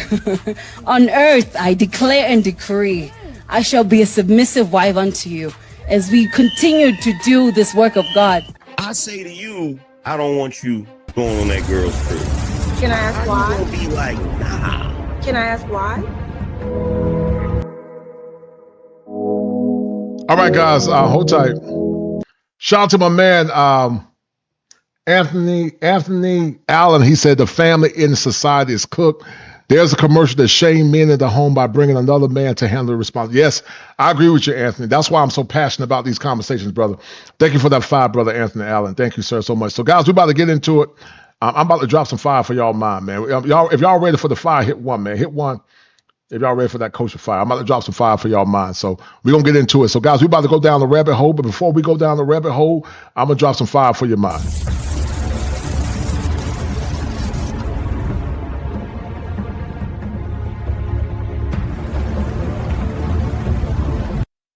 Down the rabbit hole we go. This is a place where we explore, analyze, collaborate. All right. That set boundaries about girl trips insecure and controlling, or she trying to control him. I say to you, I don't want you going on that girl's trip. Can I ask How why? you gonna be like, nah? Can I ask why? Because I okay? said so. So that's not a good, okay. It well, is. Why? It is. You know why it is? Because did you hear what I just laid out? I'm coming with big energy. I said. So you feel no. because you're a provider, you can just say this is what it is and not give her any communicate a reason why? I'm not saying because I'm a provider. You can get a reason. So that's what you just said, Angry Man. I'm saying, I say to you, I don't want you going on that girl's trip. Can I ask How why? you gonna be like, nah? Can I ask why? Because I said so. So that's not a good, okay. It but is. Why? It is. You know why it is? Because did you hear what I just laid out? I'm coming with big energy. I said. So you feel because you're a provider, you can just say this is what it is and not give her any communicate a reason why? I'm not saying because I'm a provider. I'm telling you what I'm saying right now. I'm saying because I'm him. It's more than just being a damn provider. It's more than just being a provider. All that your homegirls be going through, you don't go through none of that. You straight. You the envy of your homegirls. Like, ooh, he got a brother type. No, when a dude hold it down the way he's supposed to hold it down, and he say to you, nah, I don't want you doing that, you supposed to be like, okay. That's it. Last week on Ladies First. All right, guys. Shout out to the angry shout out to Fatty Khan Ali. I saw this come across the internet, and I said, let me tap into this. And guys, this proves why a lot of men are checking out and why a lot of men don't want to deal with modern women. Let's get into it. I was going to ask if you were religious or if you were Christian, because it says two become one flesh. And so when two become one flesh, it's not about you. It's both of y'all. So you're speaking, and I get that you might just be dating right now, but if you're married, that's why they were asking, is there going to be a change? Because two become one flesh. So if he says no, that's no. Well, so that's my question. Are you coming from a secular view or are you coming from like a religious? Like, do you believe in that? Come on, my sister in Christ. Go ahead, Jess. Or are you just spiritual? Jess, go ahead. I wouldn't call myself religious. My boyfriend and I, we both believe in God. And see, Jazz is what you guys call a modern woman. She's the kind of woman that believes in partners, and she don't have to answer to her husband, and she could do what she want to do and still get the traditional benefit. It's a lot of women like Jazz. And more men need to start speaking up and speaking out and standing firm on business. I understand that that's the dynamic. All I'm saying is that if we become married, the dynamic of me or him taking a solo trip or doing things without each other, we don't find that as a couple to be disrespectful. So that's just what I'm coming at. Y'all are saying you need to ask permission to do everything with their man. Men don't ask permission for women to do anything. Because we're men. We don't have to. So you're not we're religious, men, right? We don't have to. We're not the same. You're women and we're men. You're not the same. And no matter how much the world wants to change and try to change everything, no, you don't get to do that. Okay? Because when it boils down to it, if you're in any type of situation where you're in trouble, we're the ones that have to stand in front of you and put ourselves in danger to protect you. He's correct. You don't get to be in charge if we have to sacrifice our very livelihood to make sure you're safe. That was part of the social contract. That's why I say, guys, the social contract is broken. And you know, angry man, like I said, I respect him and his values. He said he pay all the bills, and I respect him, but I'm not paying all those bills. If a woman is not a virgin, I'm not paying all bills. I'm just not going to. I'm a prorate it. If she been with, if she a virgin, I'll pay all the bills. She wife ready, no kids, and she's very mature. If I can't pay all, I'm gonna strive. But if she ain't wife ready, she don't have kids, she's not mature, and she don't have proper emotional record, we're gonna have to prorate it. We're gonna have to prorate it per diem. We're gonna have to prorate it because I'm not paying full price. Because guess what? A woman won't pay full price. A woman don't want a ring or a dress that another woman had. A woman want a new dress and she want a new ring. And so what makes her think that a man wants something to use?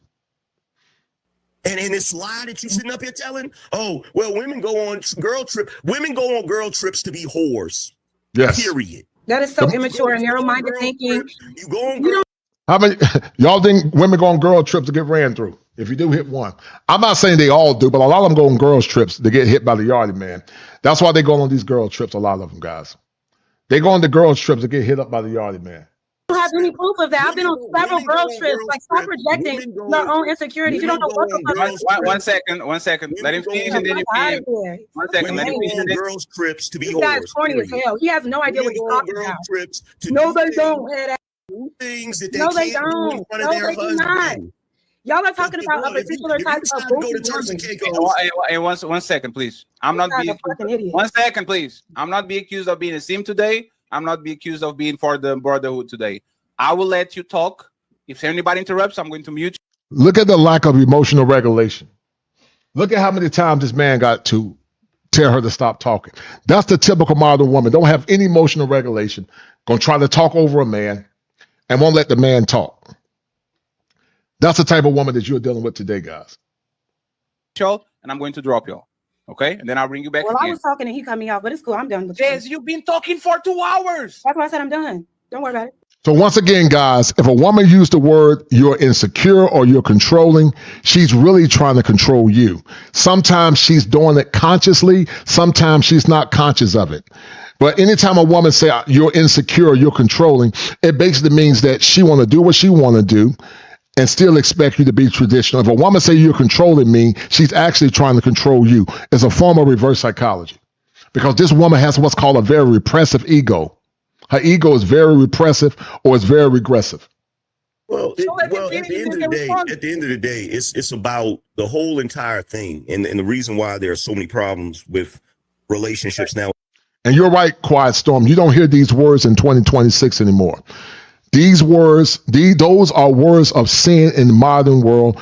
We're in the end of days. Yes, we are in the latter part of the last days. I know a lot of people don't believe it. Some folks say, well, we've been in the last days since Paul's time. Well, Paul thought when he died, it was the end of times. But we're in the latter part of the last days. When Jesus went back to heaven, the clock started ticking. But it ain't no turning back. When folks say, oh, I want to hope for a better tomorrow, and no, and you can hope all you want to. We ain't never going back to how it used to be. We're about to head to what's something called singularity, where the robots develop their own mindset, and the robots start doing what they want to do. We're not going back to yesterday. We're in the latter part of the last days. And by 2030, things going to look real creepy and scary. That's why some of you women that don't have husbands, you're going to be in a lot of trouble. Because men, by nature, we understand nobody ain't going to come to our rescue. So a lot of men have already been suffering.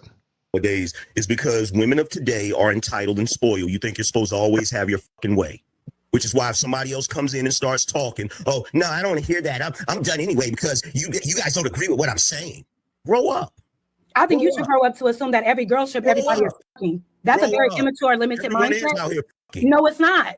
You sound crazy to assume that every girl that goes on a girl trip is out here fucking on girl trips. That's weird as fuck. All y'all think about is sex nonstop. You old as hell with no life, no relationship. Look at her trying to shame. Look at her trying to shame Angry Man. Look at her trying to shame him.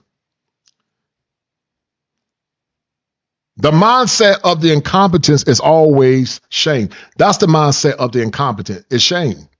See, when a woman start calling you old, you're going to shrivel up, your ping shrivel up, you can't get women, that means they've already lost the argument. They don't even have an argument. Because that's the only thing that they know. When their ego and their ego defenses start getting messed up, they start using shame. Because they know that fundamentally what you're saying is true. They know what you're saying is true. But their fragile ego can't handle it, guys. Their fragile ego can't handle it. And assuming that every woman that's going out of town is fucking, you grow up. That's the main reason why. That's a very immature mindset. I've been on several girl trips, and I have never been around women. Fatty asked you to let the man talk. Well, no, I don't give a fuck. I'm sure you have. Yeah, Revelation say Angry Man flip-flop so many times. But even a clock is right twice a day. That chick down at the bottom right says it all. Yeah, she enjoying herself, man. James Turner said they getting trucked and trained through. They getting trucked and trained through. Yeah. Hey,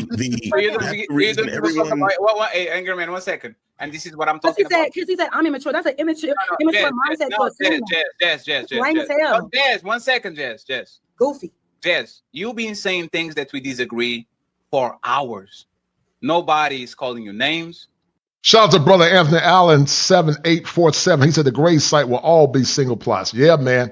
It's unfortunate, Anthony Allen, guys. Don't let Anthony Allen be the only one to donate, guys. I need y'all to show some love, man, and hit that like button. If y'all ain't got no money, just hit the like button. And if you don't have any money, share the content. Let's get this stream up as high as we can, guys. Thank you. Nobody's saying that. But that's the thing. If I say most men in bachelorettes are going to get their dick rubbed by a random stripper, if it's not me, I'm not going to say that's immature. It's not me. What I'm saying. No, just stop. If you go to Ibiza, if you go to Miami, if you go to Las Vegas, if you go to these places where women go to celebrate girls' night out, half of them are wilding. And it might not be you. It might not be you, Jess. You might be the responsible girl that is outside. You drink very few. You don't dance on people and all that.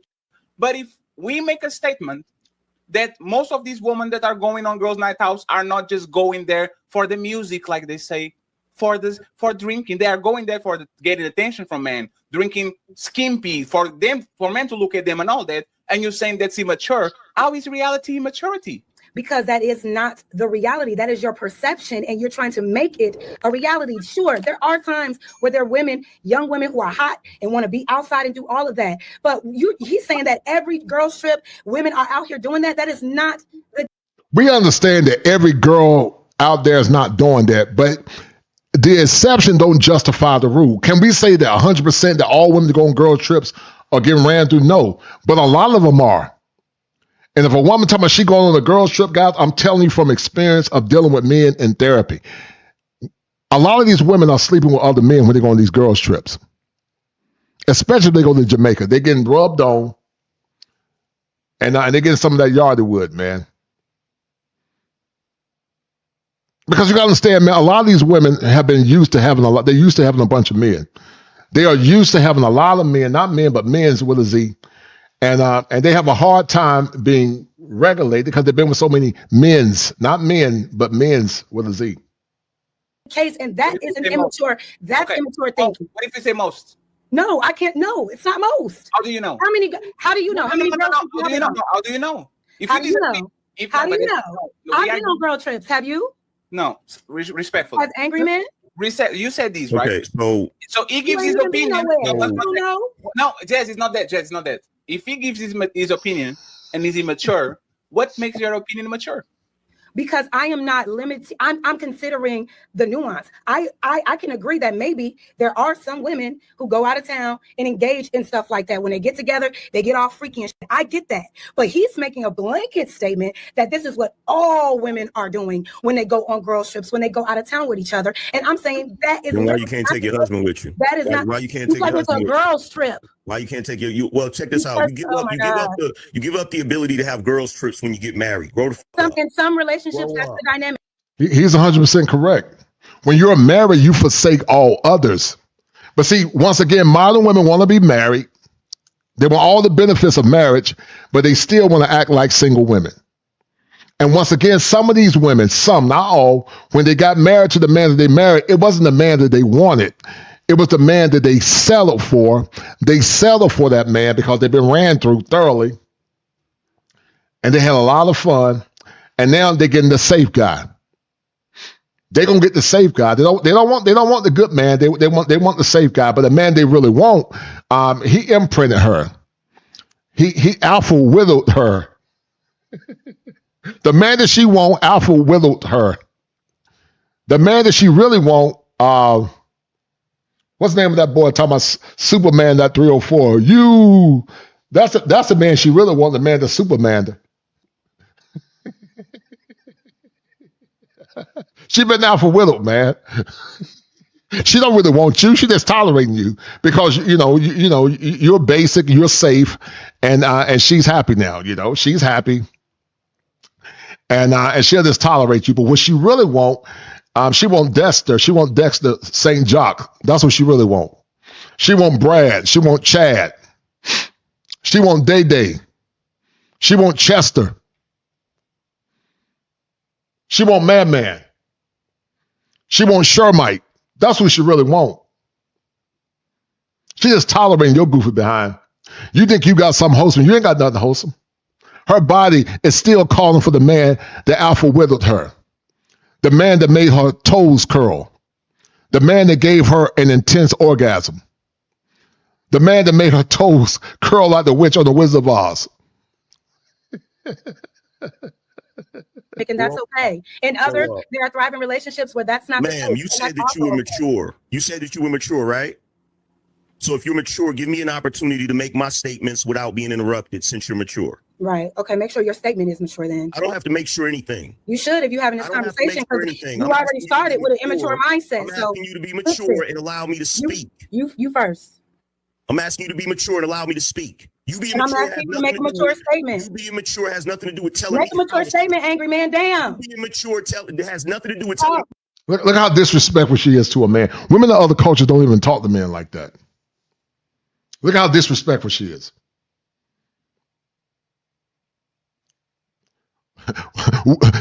Women like Jazz, I don't know this young lady, but women like Jazz will be severely dealt with in other countries. Men in other cultures don't tolerate that level of disrespect. Put that down. You said you have a boyfriend. Boss him around. Boy, this ain't gonna boss me around. This is what she called. She said, boy. Y'all see how disrespectful that is? Boy, shut up. Telling a grown man, calling a grown man boy. Look at how disrespectful that is, guys. Boy, shut up. That's how they see y'all. They don't see y'all as men. They see you as boys. Even if you didn't like what this man is saying, you don't call that man a boy. Boy, shut up. But women like Jazz would not live in other countries. Jazz might lose her life in another country. She talked to a man that way. And I'm not advocating violence. It's just a matter of fact. She could lose her life in other countries. Calm down. You're such a stable ego. I'm extremely calm right now. Yeah, I know. And I'm so crazy. Crash out, Jazz. Here I go. No, because this is just a lack of patience. You're coming up here saying one thing. So go ahead and finish. Go ahead and finish. Can I speak? I'm waiting. Thank you. As I was saying before I was so rudely interrupted, at the end of the day, doing what you want is for children, not for adults. Once you become married or in a long-term relationship, You give up the me's for we. You give up the I for us. Right. Okay. So if your man says, I don't want you going on a girl trip, if you respect him, you'll say, okay. That's the end of it. It ain't got nothing to do with, oh, y'all insecure and y'all want to boss women around and da-da-da-da-da-da. Grow the up. For the love of God. You and every other woman that operates like That's a shaming tactic.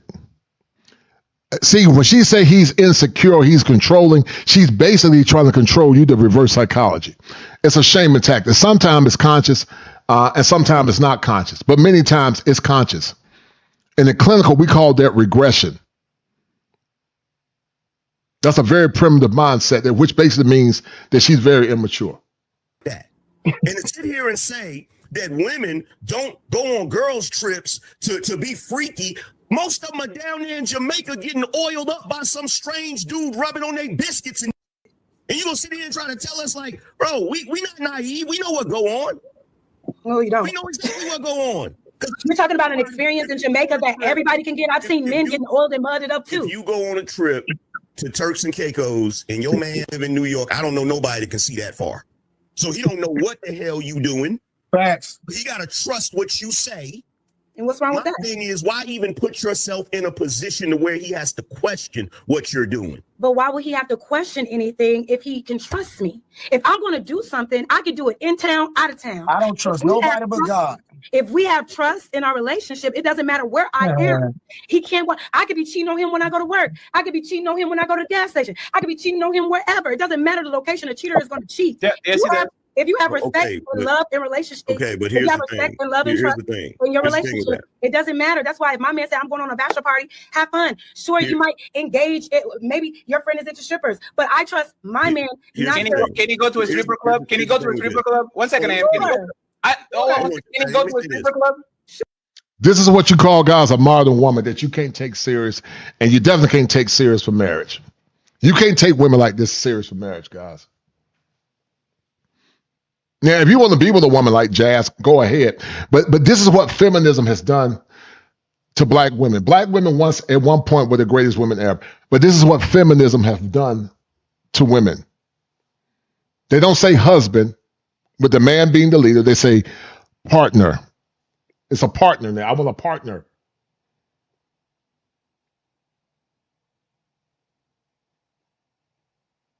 I want a partner. I don't want a husband. I want a partner. He's my partner. Not husband, but partner. And that's why I said, guys, most of them don't qualify to be wives. Most of them don't even qualify to be a wife. They don't have emotional regulation. They've been traumatized by being with so many men, and they don't come into the relationship understanding the assignment. They come in the relationship with trauma and trying to tell you how to lead. But once again, they want power when it comes down to the relationship. When they want power when it comes, they want a partner when it comes down to power. But when it comes down to responsibility, they want a husband. Let me say this. Hold on. Let me say this. Here's the thing. That was a nice try, but no. There's a huge difference between you going to work, you going to the grocery store, you going to your regular routine. It is much easier for me to notice something is off about what you're doing when you're going to work, when you're going to the grocery store. If you're cheating in that aspect in your everyday life, I'm going to notice something's off. But when you get on a plane and go somewhere else, that's a whole other. Oh, yeah. When she got off that plane, guys, she got plenty of time to wipe that DNA off her mouth. She got plenty of time to wipe that DNA off her cat, off her back. She got plenty of time to shower that DNA out of her hair. And she got plenty of time to get a lie together. Of course, she could cheat while you're here, but she got plenty of time to think about it and to come up with ways. I'm telling you guys, listen, let me tell you guys something real quick before I get back into this show, man. I'm telling you, I'm dealing with a situation right now where I have a client and he allowed his wife to go on girl trips. He was very liberal in his thinking. He just said, okay, go ahead, babe, I trust you. Until he found out that his wife went to a party, and he found out And then he's going to go through a divorce because I don't blame him. And she probably got another man's DNA inside of her. And let me tell you something about these women, guys. What men tell me in therapy. Some of these women, the things they do with these men, they don't do it with you. Now, she see you as the boring, safe guy, with the dad body.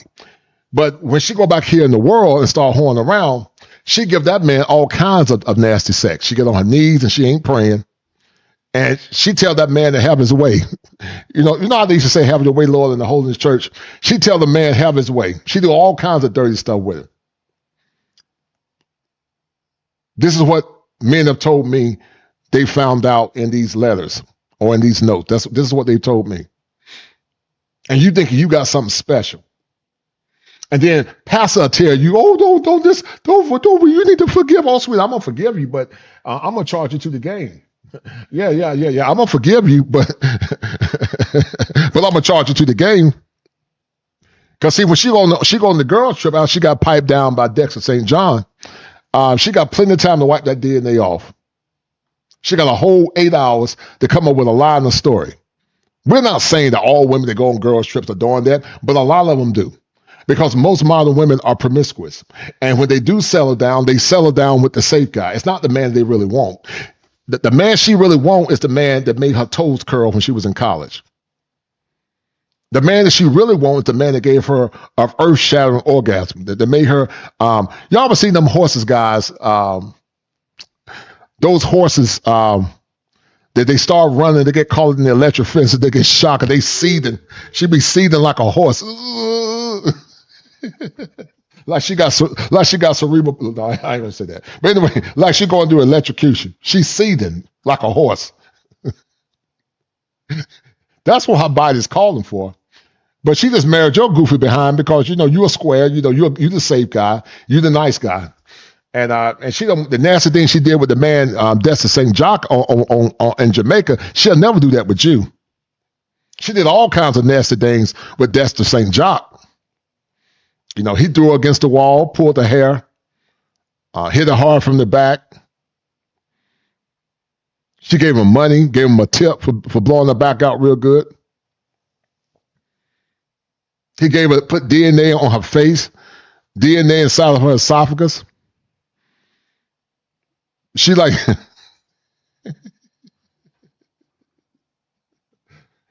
man, she like Barney, man. This is what she be saying.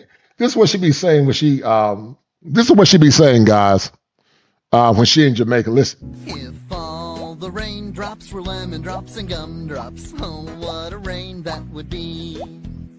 Standing outside with my mouth open wide. If all the raindrops were lemon drops and gumdrops.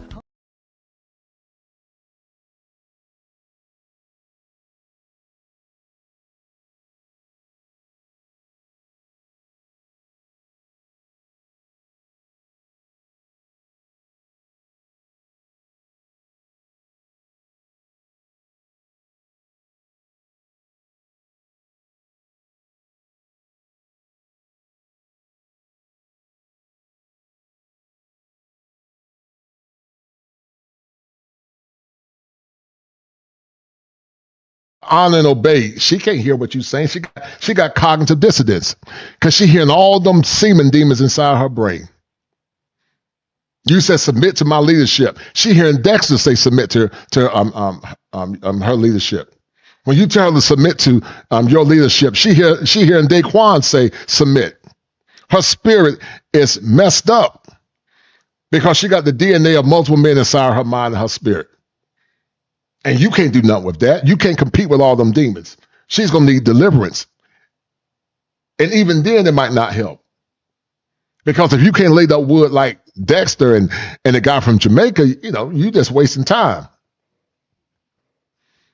She ain't mesmerized by you. She remembered that man that gave her that earth-shattering orgasm. The man that told her she got a right to remain silent. Anything she say will be held against her in the court of law.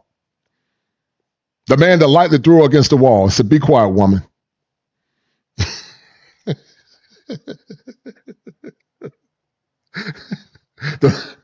The man that ripped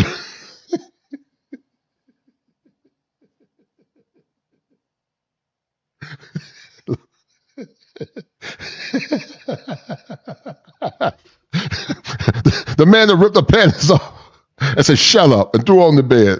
So don't say another word. That turned her on, but you up there trying to be nice, trying to make love, but she ain't thinking about you. She thinking about death of St. John while you hitting from the back. Because she had a lot of fun with the yardie man. And you think you trying to ride like the Lone Ranger rode Silver, like the Lone Ranger was riding that horse on the Lone Ranger. You talking about stop, get it. You ain't doing nothing, woman. Thing, and then me co-signing it, saying, yeah, go ahead with your homegirls and all of that. When half the time you got homegirls that don't even want you to be with your nigga. Half the time you got homegirls that's trying to get you caught up in so you and your nigga won't be together. So y'all can keep having girls trips. No, Yeah, so I'm not volunteering for that. Okay, so I understand what you're saying, Angry Man, but you're generalizing something that is not something that's happening in mass, sweetheart. Okay, fair enough. So what I'm saying is this: I get it. There are those things that happen, but what I'm saying is it's not the case for all of the time. And you're saying that, well, I'm able to notice a little bit more if you're cheating at work. That's what you think. But what I'm saying is, regardless if I'm in the town or out of town, if I'm going to cheat on you, I'm just going to do that. And you may not pick up on it. What I'm saying is, you can't automatically assume that when a woman is going out of. Shout out to Anthony Allen once again for that $2 super chat. He said they only need trauma in their lives. Yeah, they have what's called dysregulated. Some women thrive in trauma. Anthony Allen, you're 100% correct. I was talking to a couple about that. Some women, the only functional behaviorship they know is dysfunction. Dysfunction make them feel safe, not normalcy. They only thrive in dysfunction, not healthy relationships. A town with her friends, that is a setup for you to get cheated on. No. Hey, Jazz, you can do that. Like literally last week, you generalized the whole cop community. You said if you're a cop. No, you said if you're a cop, I don't trust you. You literally said that. You didn't say if you're a black cop, tall cop, local black cop. But I have proof as to why I believe that. Yes. If I make a statement, you don't have to reply immediately. What I'm saying is that what is wrong with generalizing and saying people will do more risky behavior when they know they can be caught, when there's no friends around, no family around, nobody around. What is wrong with saying, yes, if your girl goes to Miami, it's more probable she cheats on you than in Nebraska where everybody knows her. If you have a girl that lacks integrity and doesn't respect you, sure, you have that. You have to take that. So would that be the same thing with cops? If I have integrity, don't matter if I am a cop. My thing about cops, I don't trust them, period. But I have facts. I have facts to show. Whoa, that's crazy. Jazz, here's the thing. Look. Here's my position on this, right? So if I, a man, married you, if I put a ring on your finger, and I'm talking about the kind of ring that every time somebody look at your hand, they like, ooh, like, well, oh my God, like, and I've dedicated myself to you in front of God and everybody else. Mm-hmm. And I'm a provider, I'm a breadwinner, I'm holding it down. Let me tell you guys something. I understand where Angry Man is coming from, but in theory that's true. But women don't care about that. I know plenty of men in my practice that pay all bills. They take care of their families. You know, y'all heard these women talking about they can't rest in their femininity because the man don't pay all the bills. That's a lie. Your grandmama didn't have a soft life. Your grandmama worked for white women in the South. She worked the field, and also her and your granddaddy worked up from sun up to sundown, and she still didn't complain because she was God-fearing. She understood the social contract. But these chicks now, you can buy them a nice car, you can buy them the latest appliances, and they still are complaining. I'm laying the proper pipe, mm-hmm. and I say to you, I don't want you going on that girl's trip. Can I ask How why? you gonna be like, nah? Can I ask why? Because I said so. So that's not a good. Okay. It is. Why? It is. You know why it is? Because did you hear what I just laid out? I'm coming with big energy. I said. So you feel because you're a provider, you can just say this is what it is and not give her any communicate a reason why. I'm not saying because I'm a provider. He don't have to give her a reason, woman. If you're a respectable woman that been raised by your mom and understand the assignment, you would never ask your husband to go on the girls' trip in the first place. See, that's the difference between a woman that's a wife versus a woman that's a modern woman. Because modern women want the benefits of traditional women. Listen, I want y'all to go back and listen to what this woman said. Listen to what the woman said when she was talking to her husband, Miles. We'll play it in a minute. But look at the stark difference between what the woman said with her husband, Miles, versus women now. A stark difference. I'm telling you what I'm saying right now. I'm saying because I'm him. Right. It's more than just being a damn provider. It's more than just being a provider. All that shit your homegirls be going through, you don't go through none of that. You straight. You the envy of your homegirls. Like, ooh, he got a brother type. No, when a dude hold it down the way he's supposed to hold it down, and he say to you, nah, I don't want you doing that, you supposed to be like, okay, that's it. I get what you're saying, Angry Man, but if that's the dynamic that works for you, cool. If I said, babe, I'm going on this bachelorette, and he just said, no, I don't want you to, and I ask him why, and he just says, because I said so, that wouldn't work for me. So that's a relationship I don't understand, because I don't understand why you just can't communicate the why. Why is it just because I'm a man? That's not fair. Listen, check this out. That's not fair. That's not protection either. She said that's not fair. Listen, Wow. Listen, when I first met my wife, we were just dating, Somebody right? married you? She had absolutely. God bless. Absolutely. Wow. And guess what? That woman is in the lap of luxury. She don't got to work if she don't want to. Everything is taken care of. She good. 100%. God bless you, Angry Man, for 100%. So when I first met her, she said to me that her friends was going on a girls trip. And she's like, would I be upset if she went on a girls trip? Mm-hmm. I said, no, you can go. You just ain't gonna have no man when you come back. Right. I've heard that before. Well, not to me, but I've heard men say that. Right. I mean, that's it. Like, I'm not going to see. Here's the thing. This is where y'all get it mixed up about men being controlling. And see, guys, let me tell you something, because once again, that you're insecure and controlling, it's an ego defense mechanism called rationalization, and it's called the minimization of masculinity. And basically what she's trying to do, she's really controlling you with emotional manipulation. No man in his right mind go allow his wife to go on a girls trip with single women, especially if they're going to Jamaica or Nevada. You're not going. And so the way you control her is by not controlling her. You just say, listen, you can go if you want to go, but you can pack your bags. I won't be here when you come back. When you're married, you become a married woman, you forsake all others. Now, if you want to go with your mom or something, or you go on with your sisters, or you and your sister go, maybe. Or you go on as on a couples trip. But I'm telling you, I know men that are married in couples therapy that's been in these situations and their wives were cheating on them. Because a lot of these women are still thinking about the man that gave them an earth-shattering orgasm.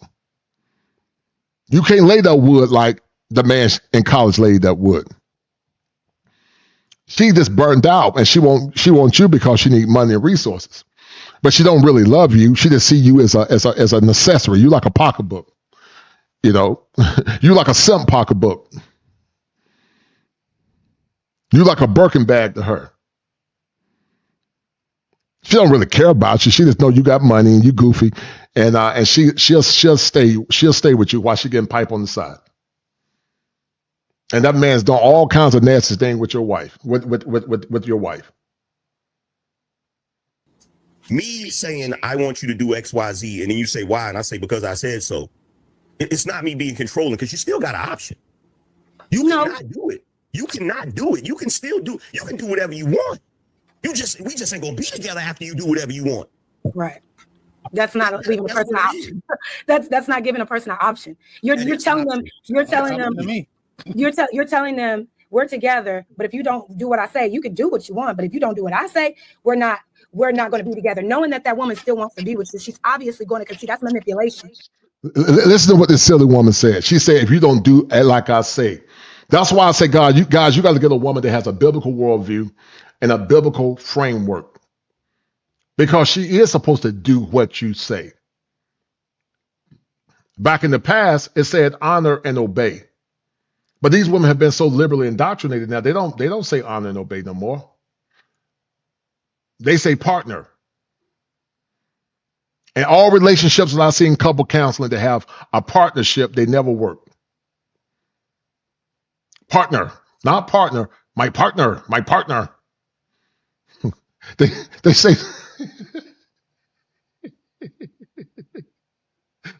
Listen, guys, they say partner so much they sound like Kermit the Frog. Partner, partner, partner. That's what they say, guys. They sound like Kermit the Frog. They say, partner, he's my partner. Partner, partner.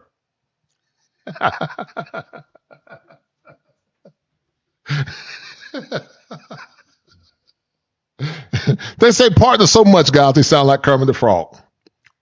Partner, my partner. She's my partner. My partner. And I remember the standard. I remember what black excellence looked like. A woman would never ask her husband about going on no girls trip. And like I said, I got a young man right now. His wife went on a girls trip and she was cheating on him. And he's getting rid of that heifer. He's gonna get rid of her. And I say you're right to get rid of her, brother. Don't ever let a woman disrespect you like that. She's obviously going to continue. She's obviously going to concede to what you say because she doesn't want to be in a relationship. So that's not a real option. You're extrapolating. Come on, Leosha. You're extrapolating that across everything. I'm not talking about everything. Leosha got something to say.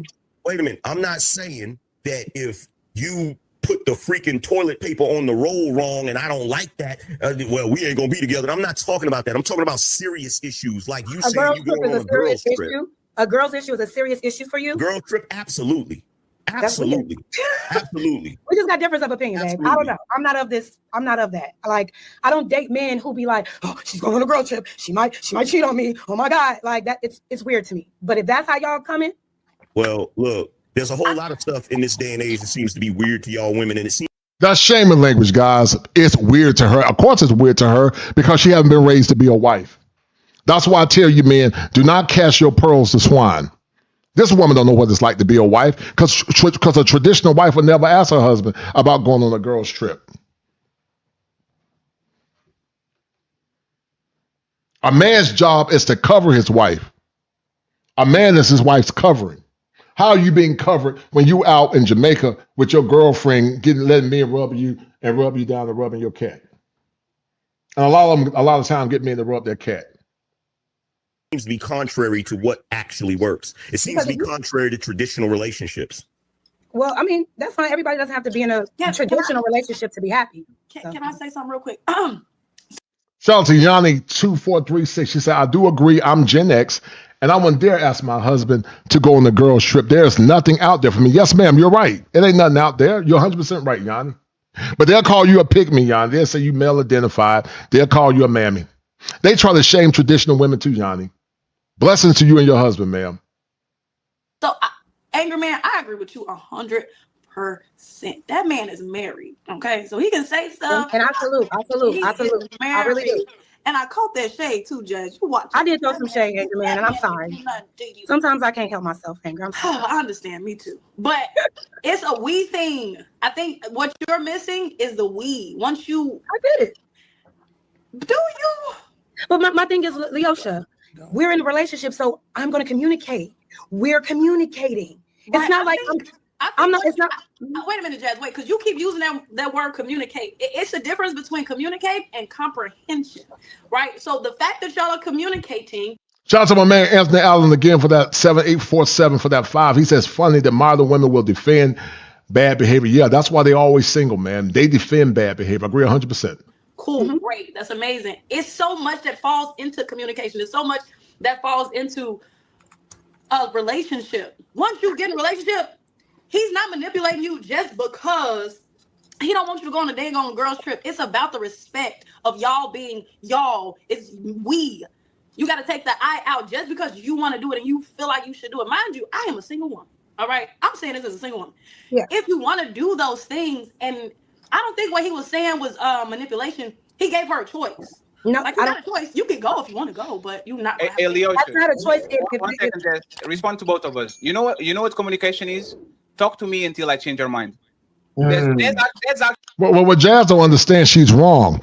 Even in the Bible said in the Old Testament, he said, I set before you life and I set before you death. Choose. So for her to say that's not an option, it is an option. You can choose to go and deal with the consequence, or you can choose to stay and be in a relationship. See, your job is to lay the parameters of the relationship. It's up to her to say yes or no. Because either way, if she stays, she gonna be fine. If she decide to leave, she gonna be fine. You gonna be fine because you got rid of her. All of this, guys, is manipulation. It's a form of manipulation that women use, and they're trying to come in therapy and get me to be quiet. You know, you ain't gonna get me to be quiet. I'm very direct. I don't care if you get mad either. I'm gonna keep it 100. I'm gonna keep it 100.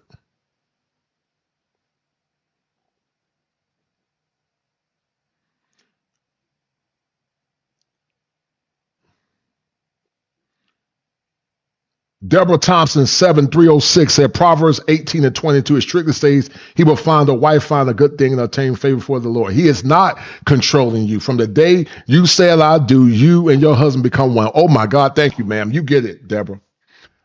I told you guys there's still some good sisters out here like Deborah that understand the assignment. Deborah understands the assignment. Many of them don't understand the assignment. But shout out to Sister Deborah because Deborah understands the assignment.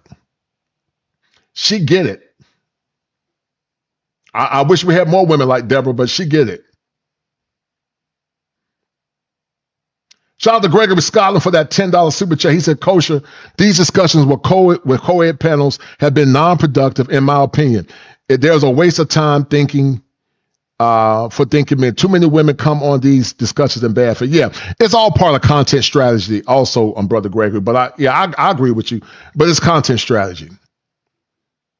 Actually, every man knows this. Women are the experts in trying to take the conversation to overtime, double overtime, triple overtime until you say, okay, well, go ahead and do it. Because they try to break you. That's actually the true form of manipulation. Is I will communicate something to you, you are going to say no, and I'm going to talk with you over and over and over again. And because men don't want to fight with their woman, they're going to say, okay, fine, go get the car, go get the house, go get this, go get that. That's the true definition of communication. There's nothing more communication than no.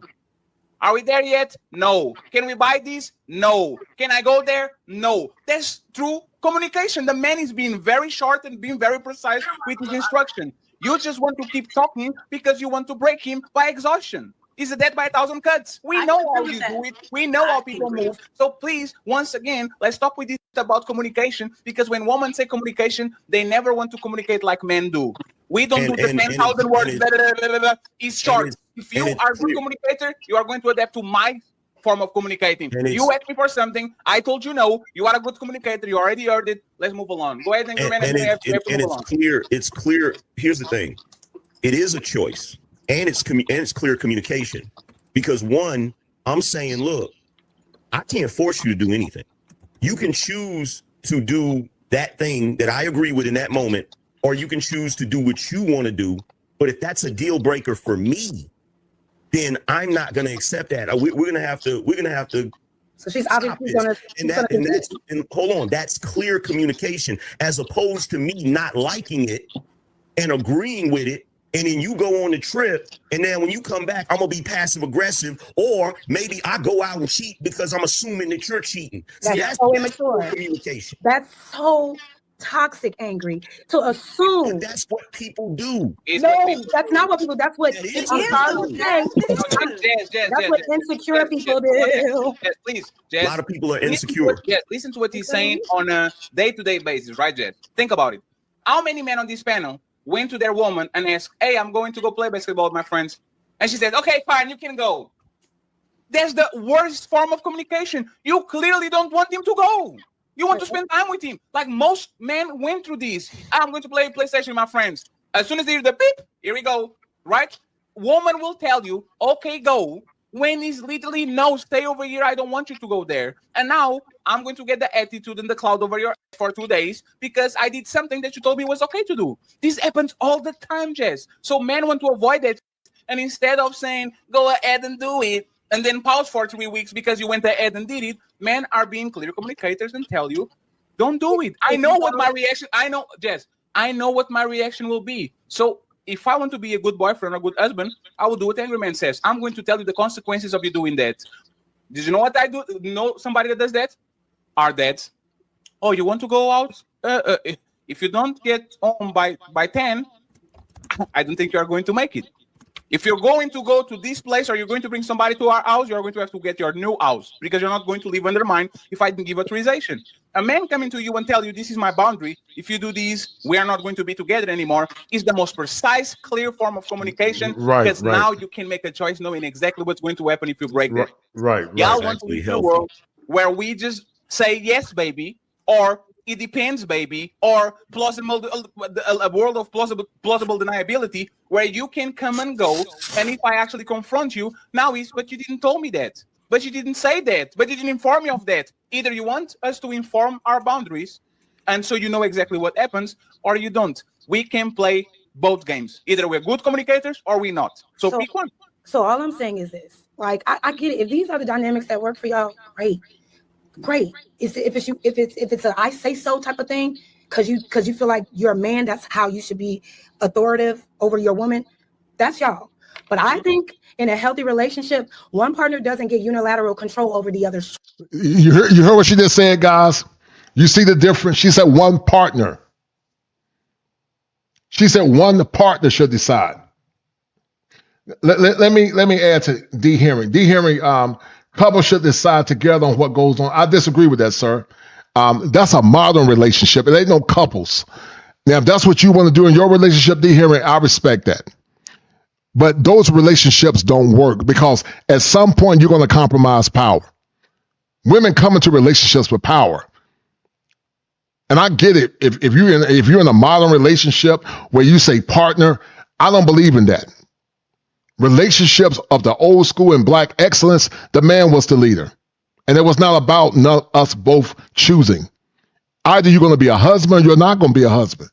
Because when doo-doo hit the fan, it ain't going to be no partnership. When somebody break in the house, it's not going to be a partnership. When the tire needs to be changed, it's not going to be a partnership. Because a partnership, D. Henry says, that you and I both choose. That's a partnership. A partnership means that it's equal responsibility, and also we equally put our lives on the line. That's a partnership. So if she gonna put her life on the line, somebody breaking the house, then fine, we can do that. If she gonna change the tire if the car break down while I'm in the car, then we can do that. If she gonna defend the house because we're partners, then that's fine. That's a partnership. But what you don't understand is that modern women want taxation without representation. They want a partnership when it comes down to power, but when it comes down to a traditionalism, then they want a husband. And so I get it, maybe that's the generation you from. But I'm telling you, those relationships don't work. They don't work in therapy. Women by nature want men to lead them, even though they'll say they don't. They want a man to lead them. And that's what's wrong with women like Jazz and a lot of women in general. They don't see their husbands as husbands. They see their husbands as partners because they have insecure attachments and many of them have dysregulated nervous system. They come in already broken. They don't trust that you're going to lead that relationship fairly. They think by default that you're going to hurt them. That's why they say, I want a partner. Because see, a partner makes them feel safe. Because they see every man as a bear. They don't see a man as a human being. They see a man as a bear. That's why they say, a partner. I would never marry a modern American woman, white or black. I'm going to be the man in my household. And you're not going on a girl's trip. And we're going to talk about that before we get married.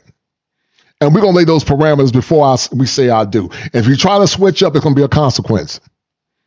And because I believe in a biblical worldview, I do believe that when men lead, they shouldn't abuse power. Because women always think, when I quote that scripture, he should rule over her, that it means abuse of power. It doesn't mean that. It basically means that the man is going to lead her because that's how we got in this predicament in the first place. Adam didn't stand on business. Adam should have stood on business and said no. But Adam didn't stand on business, and because Adam didn't stand on business, the book said because of one man, so many have to suffer. The Bible didn't say that sin came through the man, but sin came through the woman. And so once again, she want a partner. He's my partner. He's my partner. Well, when somebody break in that house, go handle that, partner. When that tire blows out, go handle that, partner. Go handle it. When you need the sink fixed, go handle that, partner. Go handle it. When I go and when we go to the restaurant or when we walking on the sidewalk, I'm gonna let you walk on the outside and I'm gonna walk on the inside. We're gonna take turns. I'm gonna walk on the inside going to the restaurant. You can walk on the inside coming back because we are partners. And all this stuff is nothing but manipulation and it's witchcraft because they want power without responsibility. Black women, this is not black excellence. Black women didn't do that back in the day. Women in the past respected their husband's leadership. And let me tell you, men, stop letting these women talk about we are partners. It ain't no partner. I'm going to be the man in the relationship. And you're going to follow leadership. And if you can't follow it, then you can go on about your business, sweetie. Ain't going to be no damn no partner. He's my partner. Oh, yeah, he's my partner. No, it ain't going to be no partner. That's that white liberalism. That's what white liberals taught black folks, black women. I'll forever submit. This is what you men should get in a wife. See, in ancient times, the women always bow before their husbands in high reverence and respect. Sarah, she called Abraham Lord because she respected him. Not because she was a slave, not because she was a pygmy, not because she was a mammy, not because she was male identified, what these old dumb liberal women say, but she did it in reverence to her husband.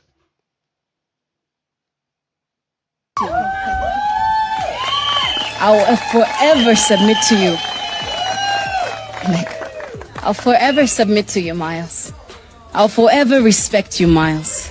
I'll forever honor you, Miles, as the head of our home and no other. There is no other, there is no one, no plans of hell will ever prosper in our marriage and will ever hold me not to be a wife that is a Proverbs 31 woman.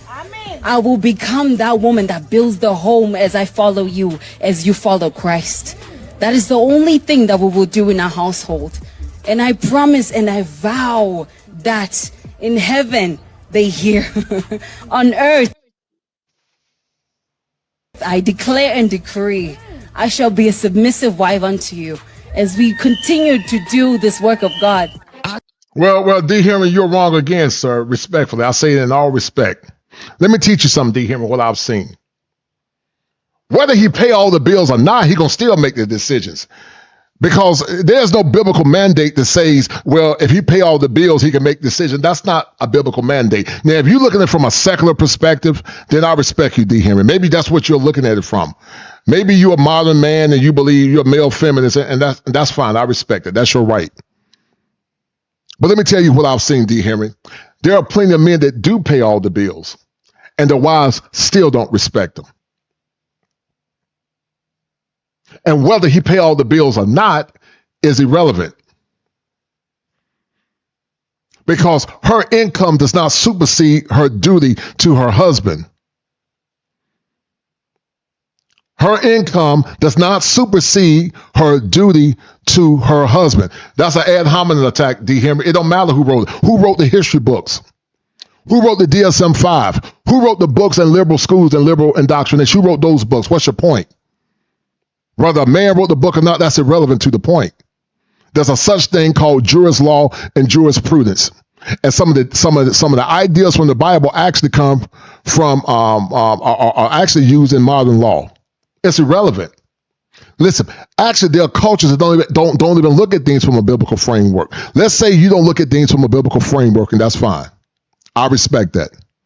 But there are still cultures that don't look at the Bible, and they still reverence tradition. And it's not true about white people, brother. That's not true at all. You need to go back and study and read your Bible and read the Bible and stop looking at the Bible through the lens of confirmation bias. If you look at the confirmation bias, it's going to be skewed every time, man. But anyway, let's get back to it, guys. So saying because I said so, it's dismissive, it's controlling, and it shuts down the communication instead of explaining. Hold on for a minute.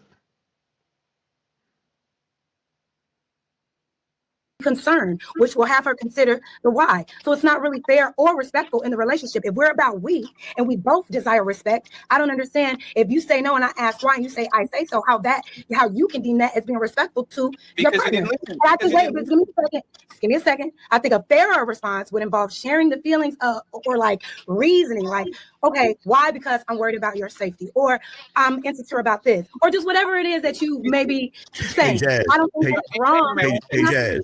Hey, Jazz, let me ask you a question. Angry Man, let me ask you a question. Angry Man, of all decisions, big, small, like, what is the percentage of yes your woman gets? 90%, 80%? Like things that you kind of like, go ahead and do what you need to do. Like, what will be the percentage of yes that she gets? Probably 90. Is it fair on the 10% of things? 1 in 10? Is it fair for me to say no because I said so? If I give you yes. It's Jess, how y'all do it, then go. Jess, answer that. Jess, you're not nobody's daddy. Jess, 1 second. Angry Man. Actually, Jess, Jazz. Angry Man is an established man. He doesn't have to do that, and he does it. Regular man probably is 95%. I'm telling you.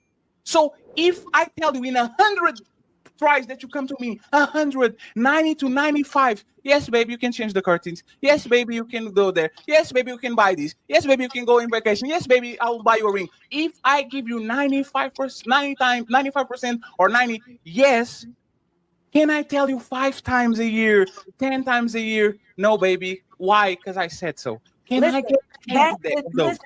But Fatty, we all have different point of views. If you feel like you say so is the final say and she accepts that, cool. All I'm saying is there are other healthy dynamics to a relationship where you don't have to dismiss. You don't have to dismiss her when you ask why. I think it's 95% is not enough. He has to be 100. Okay, but here's the thing. You said something, Jazz. Put a muzzle on her. You said something that was partially and controlling women. That's all the thing. You said something that was partially, and you're trying to control men. No, I'm not. Yeah, you absolutely How am I trying to control a man? Hold on for a second. Because you're trying to get your way no matter what. And by you doing that, that's you controlling him. Hold on for a second. Let me say this. You said something that was partially incorrect. You said, y'all want to control women. You ain't nobody's daddy. If you're a husband, you are absolutely playing that role. No, a relationship is not a child-parent relationship. Hold on, let me finish. That's true. Stop infantilizing women. When you get married. No, that's not your child. That's not your child.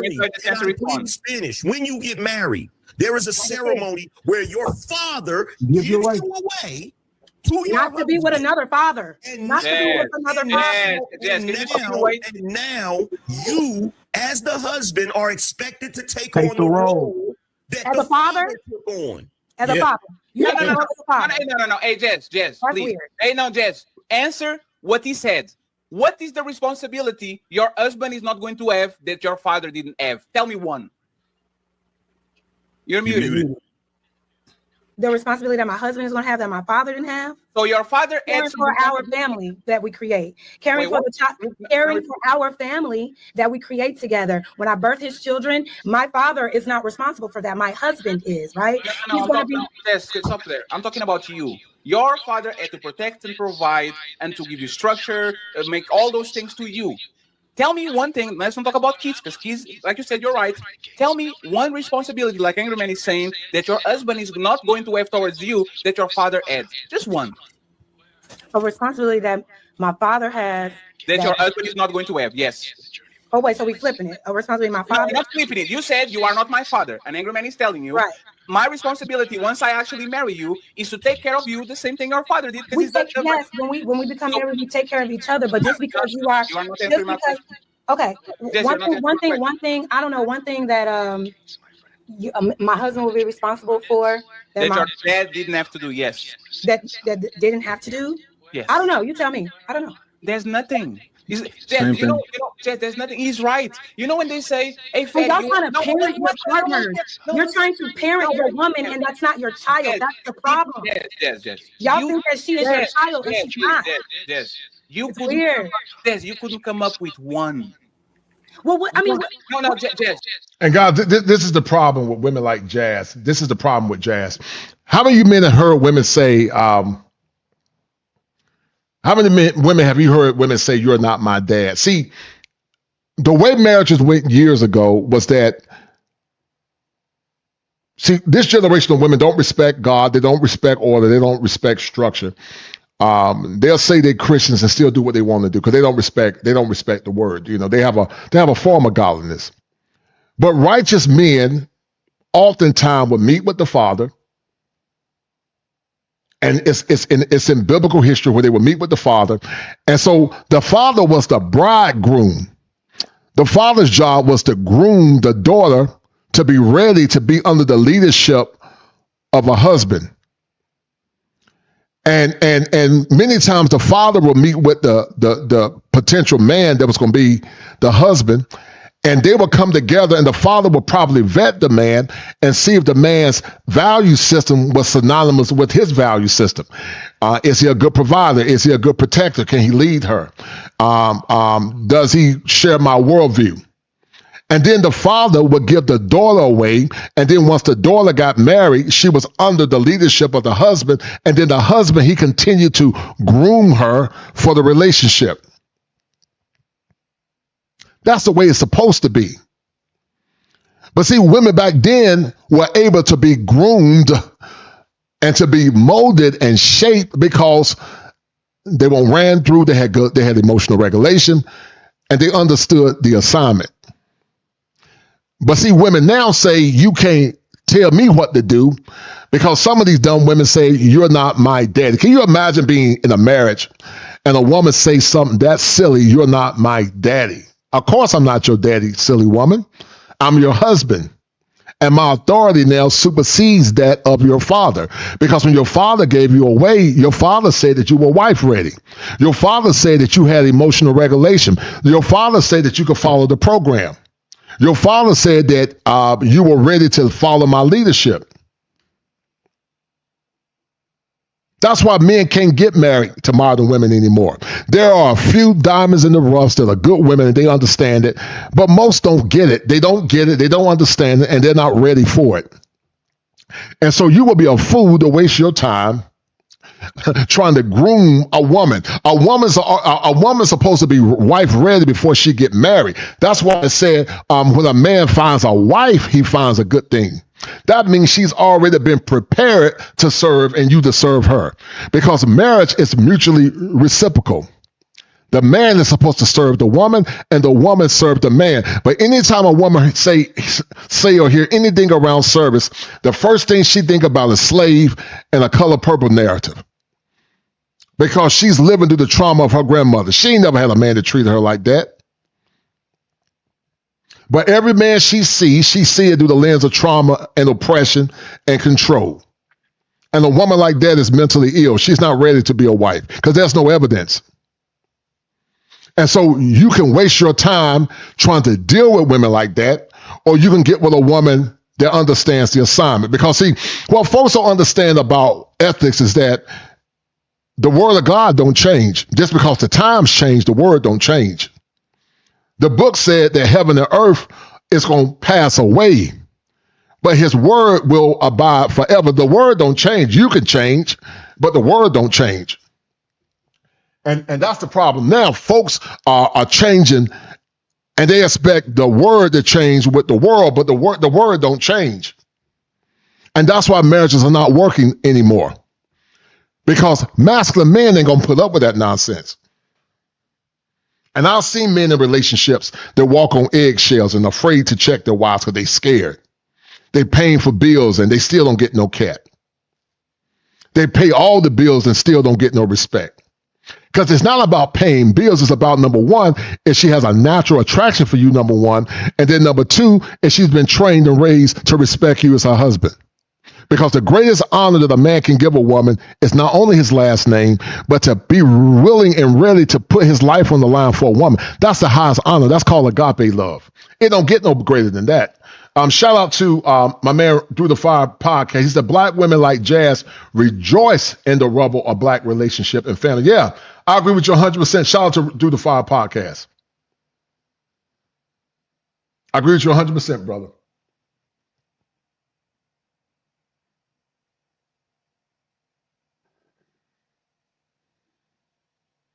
Yes, I don't get it. We don't have to do this. You have to think. If I ask Angry Man, what is the difference between a point guard and a power forward? He's going to tell you 13,000 differences. The point guard dribbles the ball and tries to organize. My man is going to be responsible for making me orgasm. My man is going to be responsible for caring for my heart. My man is going to be responsible for making sure that he is consistent with. Shout out to the number one sponsor of the stream in the International Quiet Storm. He said, excellent podcast, Kosher.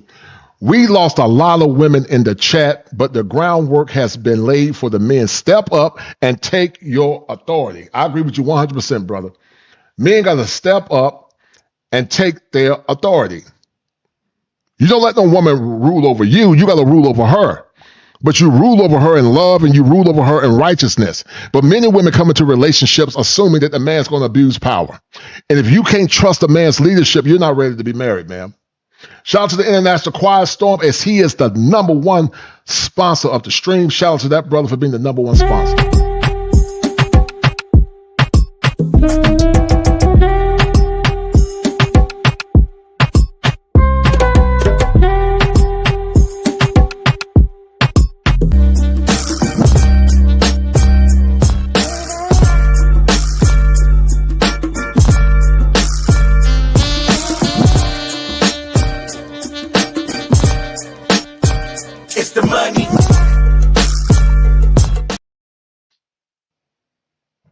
Dating me and loving me and respecting me on a consistent basis. My man is going to be responsible to take care of my spirit and ironically, take care of my body in a way that my father will never make me orgasm. And ironically, when your man made you orgasm, you was calling him daddy. No, I didn't. And before you got up here, we already shut that shit down. We don't use that language over here. So stop.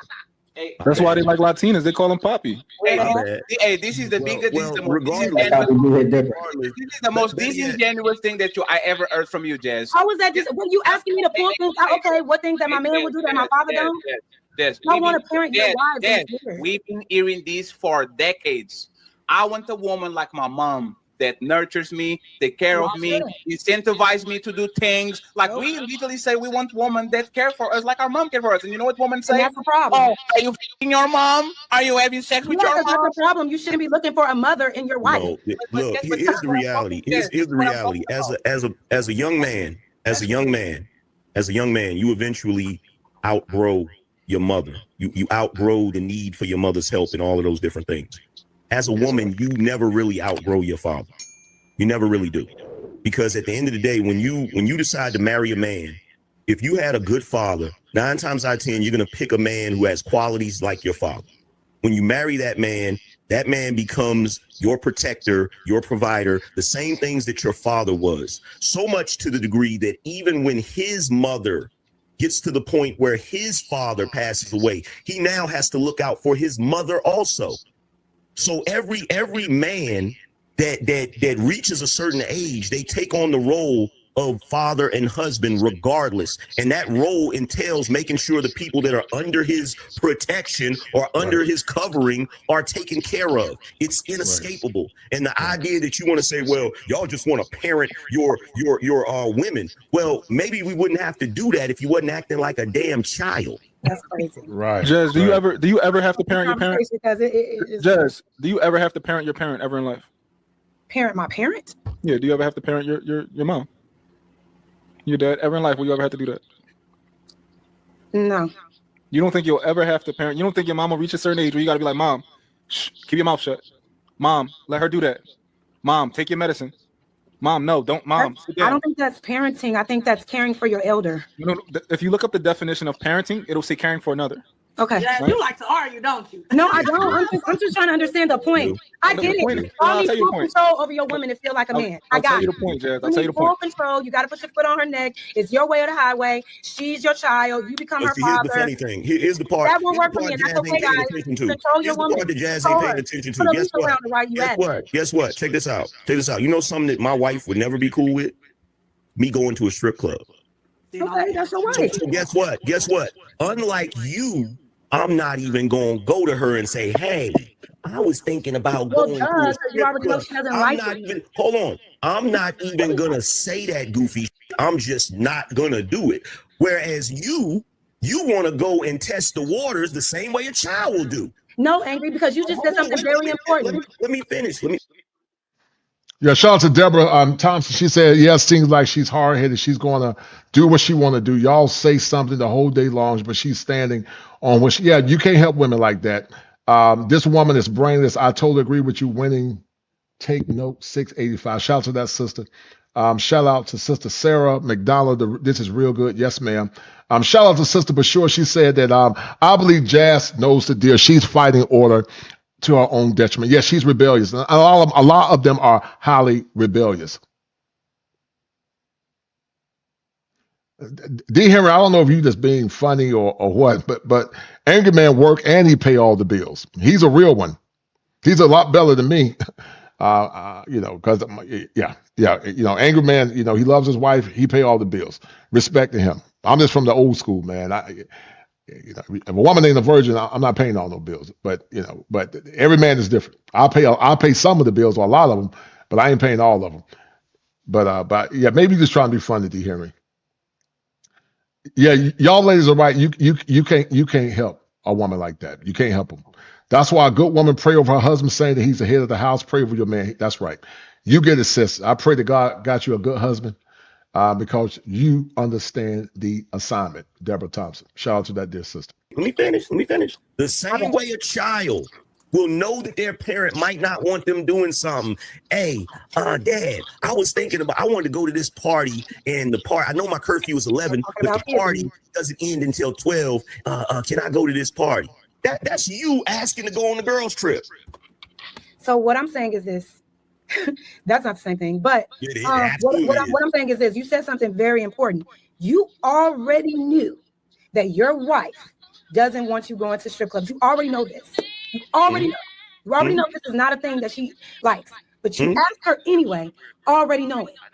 That's no, I didn't ask. That's what I said. No, okay. Flip it. No, flip it. I said I'm not gonna ask.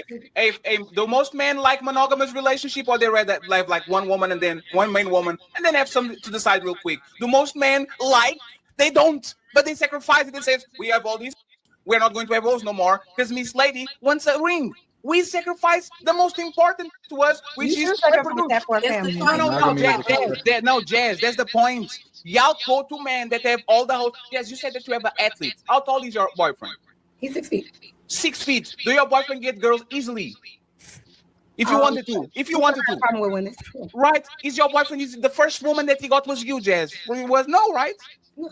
He got these men that was an athlete that could get easier woman, multiple women says, you know what? I'm not going to have fun with this woman. I'm going to be with this woman that I like. It's not out of he likes monogamy. He just likes you more than he likes the other. And you know what women do? Women never say, baby, I know you're suppressing yourself and you're sacrificing. You get another coochie and then come home and take care of you. Not every man is a slave to the flesh like you. Every man doesn't prioritize. Every man doesn't prioritize. Hold on, Fanny, hold on. Jazz, let me ask you a question real quick. Jazz, you mean to tell me, so you've never been in a situation where you didn't plan to have sex and you ended up having sex? Never in your life? What does that have to do with anything? Answer the question. But why? No, answer the question. Why? Answer the question. What does that have to do with the content? Because once you answer the question, I'm gonna make you understand. Just humor him, Jazz. Humor him. No, don't humor me. Be honest. No. Okay. Anytime I had sex is because I knew I was gonna have it. That's not. Yeah. Hey, that's disingenuous. What would be the other? Or maybe. Okay, so what do you say? Maybe okay. So have you ever dated two men at the same time and one of them didn't know about the other? No, because when I was single and I was dating multiple men, they all knew about it. In fact, I would have birthdays. In fact, you lying, man. You lying. I am not lying. I don't need to lie to y'all. For what? I'm really listen. How do you mean not know? How do you mean? What percentage of women, guys, modern women in general, do you guys think are like Jazz? Do you think it's 40%, 50%, 70%, 90%? What percentage? Because this is crazy work. And imagine, men, if you're trying to lead a family and trying to be a father and a protector, you got to deal with this nonsense. That's a lot of work, man. Masculine men ain't got time to be dealing with that headache. Jazz is a headache.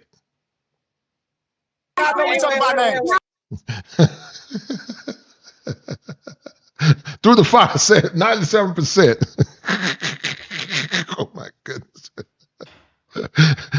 The International Quiet Storm says 90%.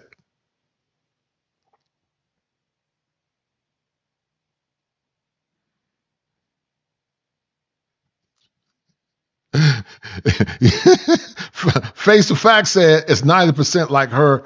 45 are dumb enough to come through the door like this. Wow. Hey, friends. No, because y'all interrupting her. Let her. Exactly, because they don't understand. Because they so caught up in the social media, they think people are lying. When I was single, I had suitors. All right, so much that I would invite them all to my birthday party and introduce everybody. And guess what? One screwing none of them. Okay, so maybe I'm different. I don't know. But I have never had a problem with multi dating. Like I've been on the phone with one guy and receiving flowers. Brother Paul said 95%. That's from out of town. He literally said, "Oh, is that from one of your suitors?" I said, "It sure is." I have no problem with being honest. When I'm a single woman, I'm a single woman. I don't have to lie to kick it like a lot of you niggas. A lot of y'all. But here's the thing. Psych. Who's cutting this? Who's cutting this? Who's cutting this? That's my. Okay, no, but it's true. I'm not lying. I'm not lying. I've never had to be dishonest. No, it's fine. Thank you for being honest. Angry man, say something, and we friends. Okay. We have to go. Go ahead. Let me say this. Okay, so first of all, nobody's saying you capping about that. Nobody's saying you capping about that. You're obviously an attractive woman. Nobody doubts. Like that cap on your head. Nobody doubts that you've had guys trying to get with you all your life. Nobody doubts that. Okay. But here's the thing. The same way you've had guys trying to get with you, there are guys up here, such as myself, that never had no problem getting women. And there was always women that were sometimes married, sometimes in relationships. I've been in a room with a chick and she be on the phone with the nigga she's supposed to be dating or whatever, pretending like she home alone. So to try to sit here and cap and act like this doesn't go on. Because I get what Trey is trying to say, and you know, I suspect, even though you're not lying about how many dudes try to holler at you, I do believe you lying about the never having spontaneous sex. I think you're lying about that. So are you saying like with somebody I just met, like on a first date, or like I'm dating someone? No, I'm saying that you was kicking it with a dude that you was interested in, and you had no plans of having sex, and you just ended up having sex. Okay, yeah, that may have happened. Exactly. Thank you. That's what Trey was saying. That's what Trey was saying. You can't be serious. So I don't get it. What's the point? Because I asked you that question. You said okay. So I answered it. So what's your point? My point is that if you're on a girl's trip, if it happened then, it could potentially happen now. But I'm in a relationship. It don't matter. It does. I don't slept with a million women in relationships. That don't mean nothing. Okay, just because you a little slut and a side. You call me what you want. I'm grown. I'm a single man and I'm grown. Fatty, I got to dip out. Shout out to the Quiet Storm. He said, look at the culture trying to shake them long titties. Put them there to take them fun bags away. I want to say appreciate you having me up here. I had to come up here because Jazz was up here wilding out, as she often does, bugging. But salute to everybody. Salute to you, Jazz. I'm glad I'll be really inspiring. I'll be really shaking y'all's table just by being myself. But I do want to apologize to you because I did call you an idiot and that was wrong. And I'm trying to hold myself accountable. You're not an idiot. You are a little aggressive. You do have a limited mindset when it comes to women, but I apologize for that. And I want to apologize to everybody else on the panel. I am working on it. He doesn't have a limited mindset when it comes down to women. She has a limited mindset when it comes down to men and male authority. That's what she have a limited mindset in, because what Angry Man is talking about is very balanced and modern. It's not as modern, but that's not even really old school tradition. Angry Man is being real kind and generous. In other cultures, that wouldn't even fly. Gregory Scott says, shout out to Chantel and the long TTs. Shout out to Chantel Simone and them long TTs. Them long TTs, guys. Shout out to Chantel Simone, them swing low, sweet chariot titties, man. She got them swing low, sweet chariot titties. I do get a little. I appreciate it. I ain't that sensitive. I appreciate it though. Yeah. But yo, salute to everybody. And for real, and I respect you in your marriage. Like, go by the Angry Man standard. Hold up, don't slide yet. I got a feeling you'll like this one or this. Make sure you like, share, subscribe, and join the Patreon. Link is in the description below. See you soon.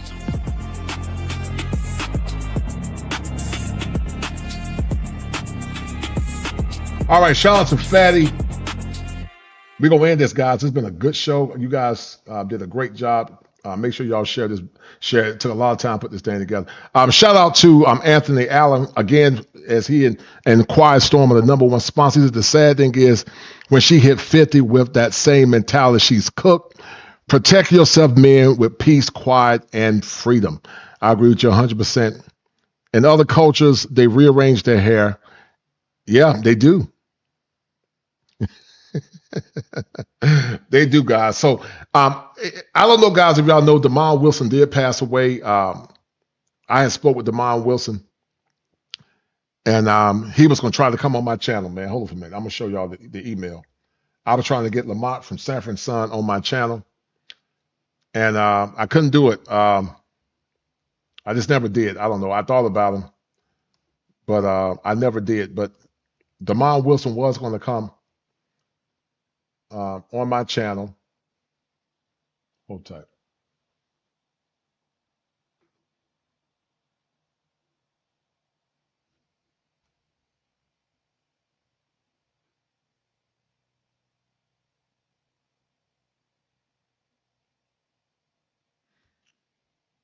Damon Wilson was going to come on my channel and do a show with me. But as you guys know, he did pass away. And so let me show y'all something. Y'all think Coach should be lying, but let me show you. I think Damon also was a Hebrew Israelite. Let me show you guys something. Yeah, he died yesterday, man. I'm gonna show y'all something. Because I was trying to get him. I thought about it. I don't know why I didn't jump on it, but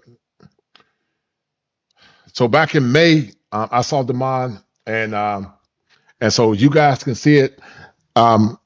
Listen, man, y'all should be grateful that Coach and Damon Wilson like my content. That's a sign of respect.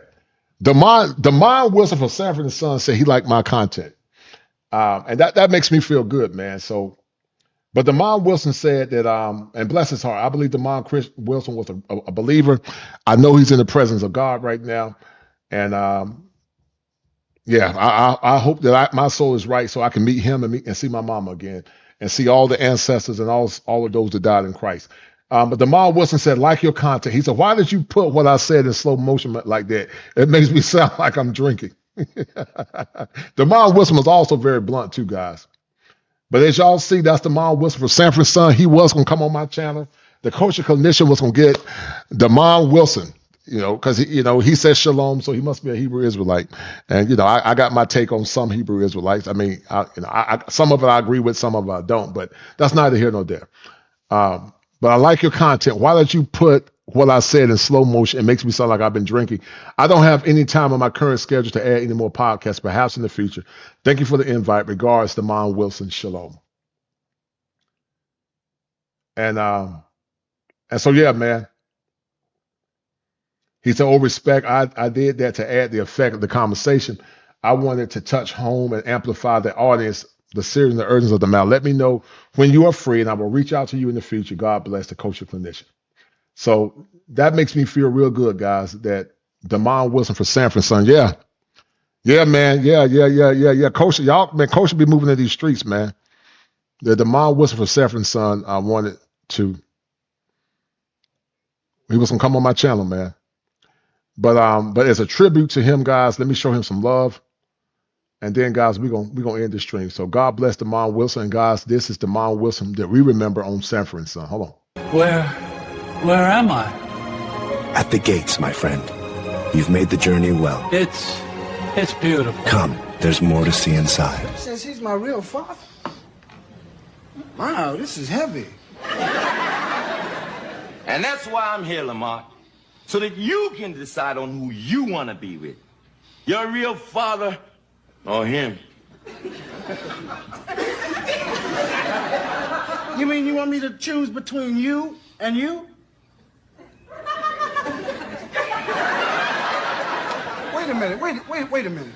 Excuse me a minute, Grip. Hey, come over here and sit down, Pop. I want to... Sit down there, please.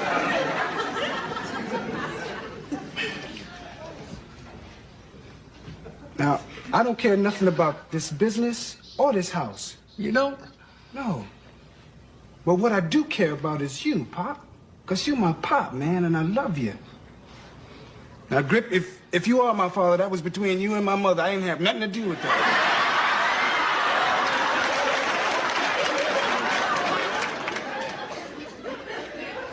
But hey, man, this is my father, the only pop I've ever known. Now, all my life it's been Sanford and Son, and as far as I'm concerned, that's the way it's gonna always be. Before social media, before representation was trending, Sanford and Son showed us Black family, Black humor, Black struggle, and Black love. Desmond Wilson didn't just play Lamont. He raised a generation through a TV screen. Rest in power. Your legacy lives on.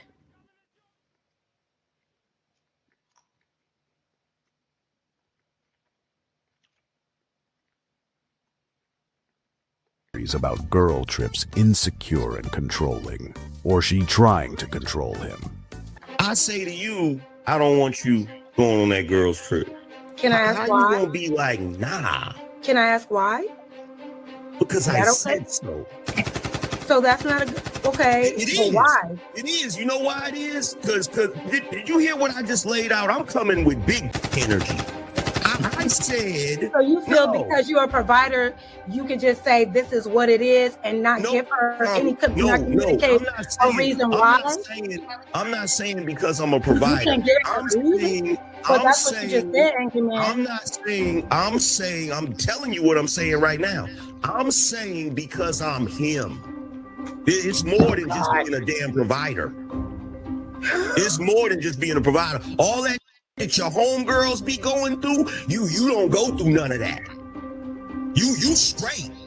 You the envy of your homegirls. Like, ooh, he got a brother type.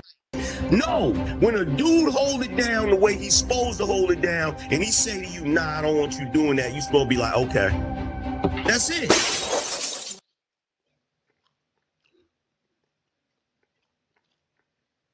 Hey, brother, would you tap another brother and say, I should have listened to her? God help me. Old saints, y'all forgive me, but I got to tell you, these hoes ain't loyal. Pastor Jamal, I'll forever submit to you. I'll forever submit to you. I'll forever submit to you, Miles. I'll forever respect you, Miles. I'll forever honor you, Miles, as the head of our home and no other. There is no other, there is no one. No plans of hell will ever prosper in our marriage and will ever hold me not to be a wife that is a Proverbs 31 woman. Amen. I will become that woman that builds the home as I follow you, as you follow Christ. That is the only thing that we will do in our household. And I promise and I vow that in heaven they hear. On earth I declare and decree, I shall be a submissive wife unto you. As we continue to do this work of God. I say to you, I don't want you going on that girl's trip. Can I ask How why? you gonna be like, nah? Can I ask why?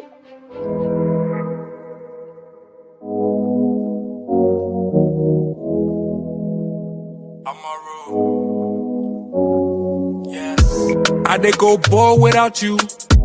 I just say bye, then I miss you. Wanna control what I do. She's such a beauty with issues. Baby, we can make it so simple right now, yeah. Something in your past must be weighing you down. So your attitude, they be bossy. Feeling like the past keep on pulling back. Baby, me no longer the old me. I do anything just to hold you. Maybe you too bossy. I just wanna hear you say you want me. You know how to get me with that body. Baby, keep it simple, you too bossy. Girl, we go way back. Can't treat the love like a payback. Working on the trust, so I get that. Nothing come close to my baby. You've been through a lot, hate to see you down, yeah. Only thing that matter is we got now. So your attitude, they be bossy. Feeling like the past keep on pulling back. Baby, me no longer the old me. I'd do anything just to hold you. Maybe you boss it. I just wanna hear you say you want me. You know how to get me with that body. Baby, keep it simple, you too boss it.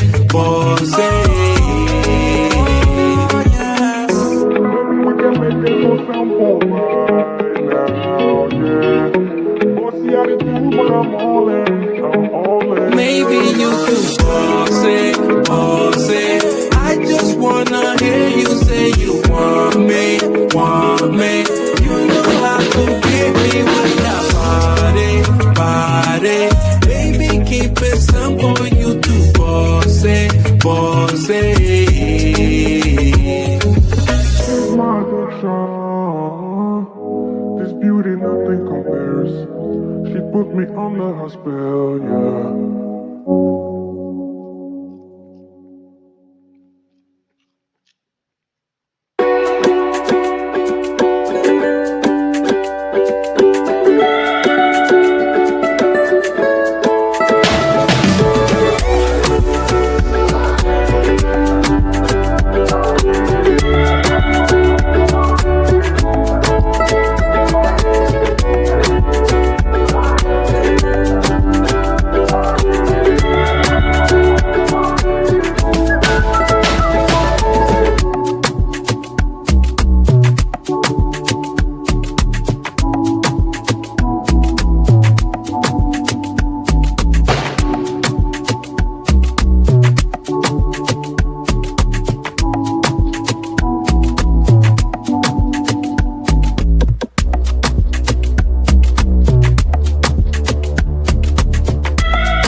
Fire for your mind. Kosher Clinician. If it ain't seven, it ain't kosher. Heaven and hell, that's what they told you. Real men put the strap down and we can toss them. Young heads picking back up and young dolphins. This is our culture. Now we talking kosher. Clinician, masculinity issues. Absent fathers who miss you. Mama drama don't kiss you. All a part of the ritual. This is how they get you. Separate the men, women clipping babies pretend to. Damn. Lovers, haters acting like vultures. If it ain't seven, it ain't kosher. If it ain't kosher, ain't right, gotta divorce us. If it ain't seven, it ain't kosher. If it ain't kosher, ain't right, gotta divorce us. If it ain't seven, it ain't kosher. If it ain't kosher, ain't right, gotta divorce us. This is Kosher Clinician. 7 wonders, the whole world gotta listen. This is Kosher Clinician. 7 wonders, the whole world gotta listen. This is Kosher Clinician. 7 wonders, the whole world gotta listen. This is Kosher Clinician. 7 wonders, the whole world gotta listen. Listen. Listen.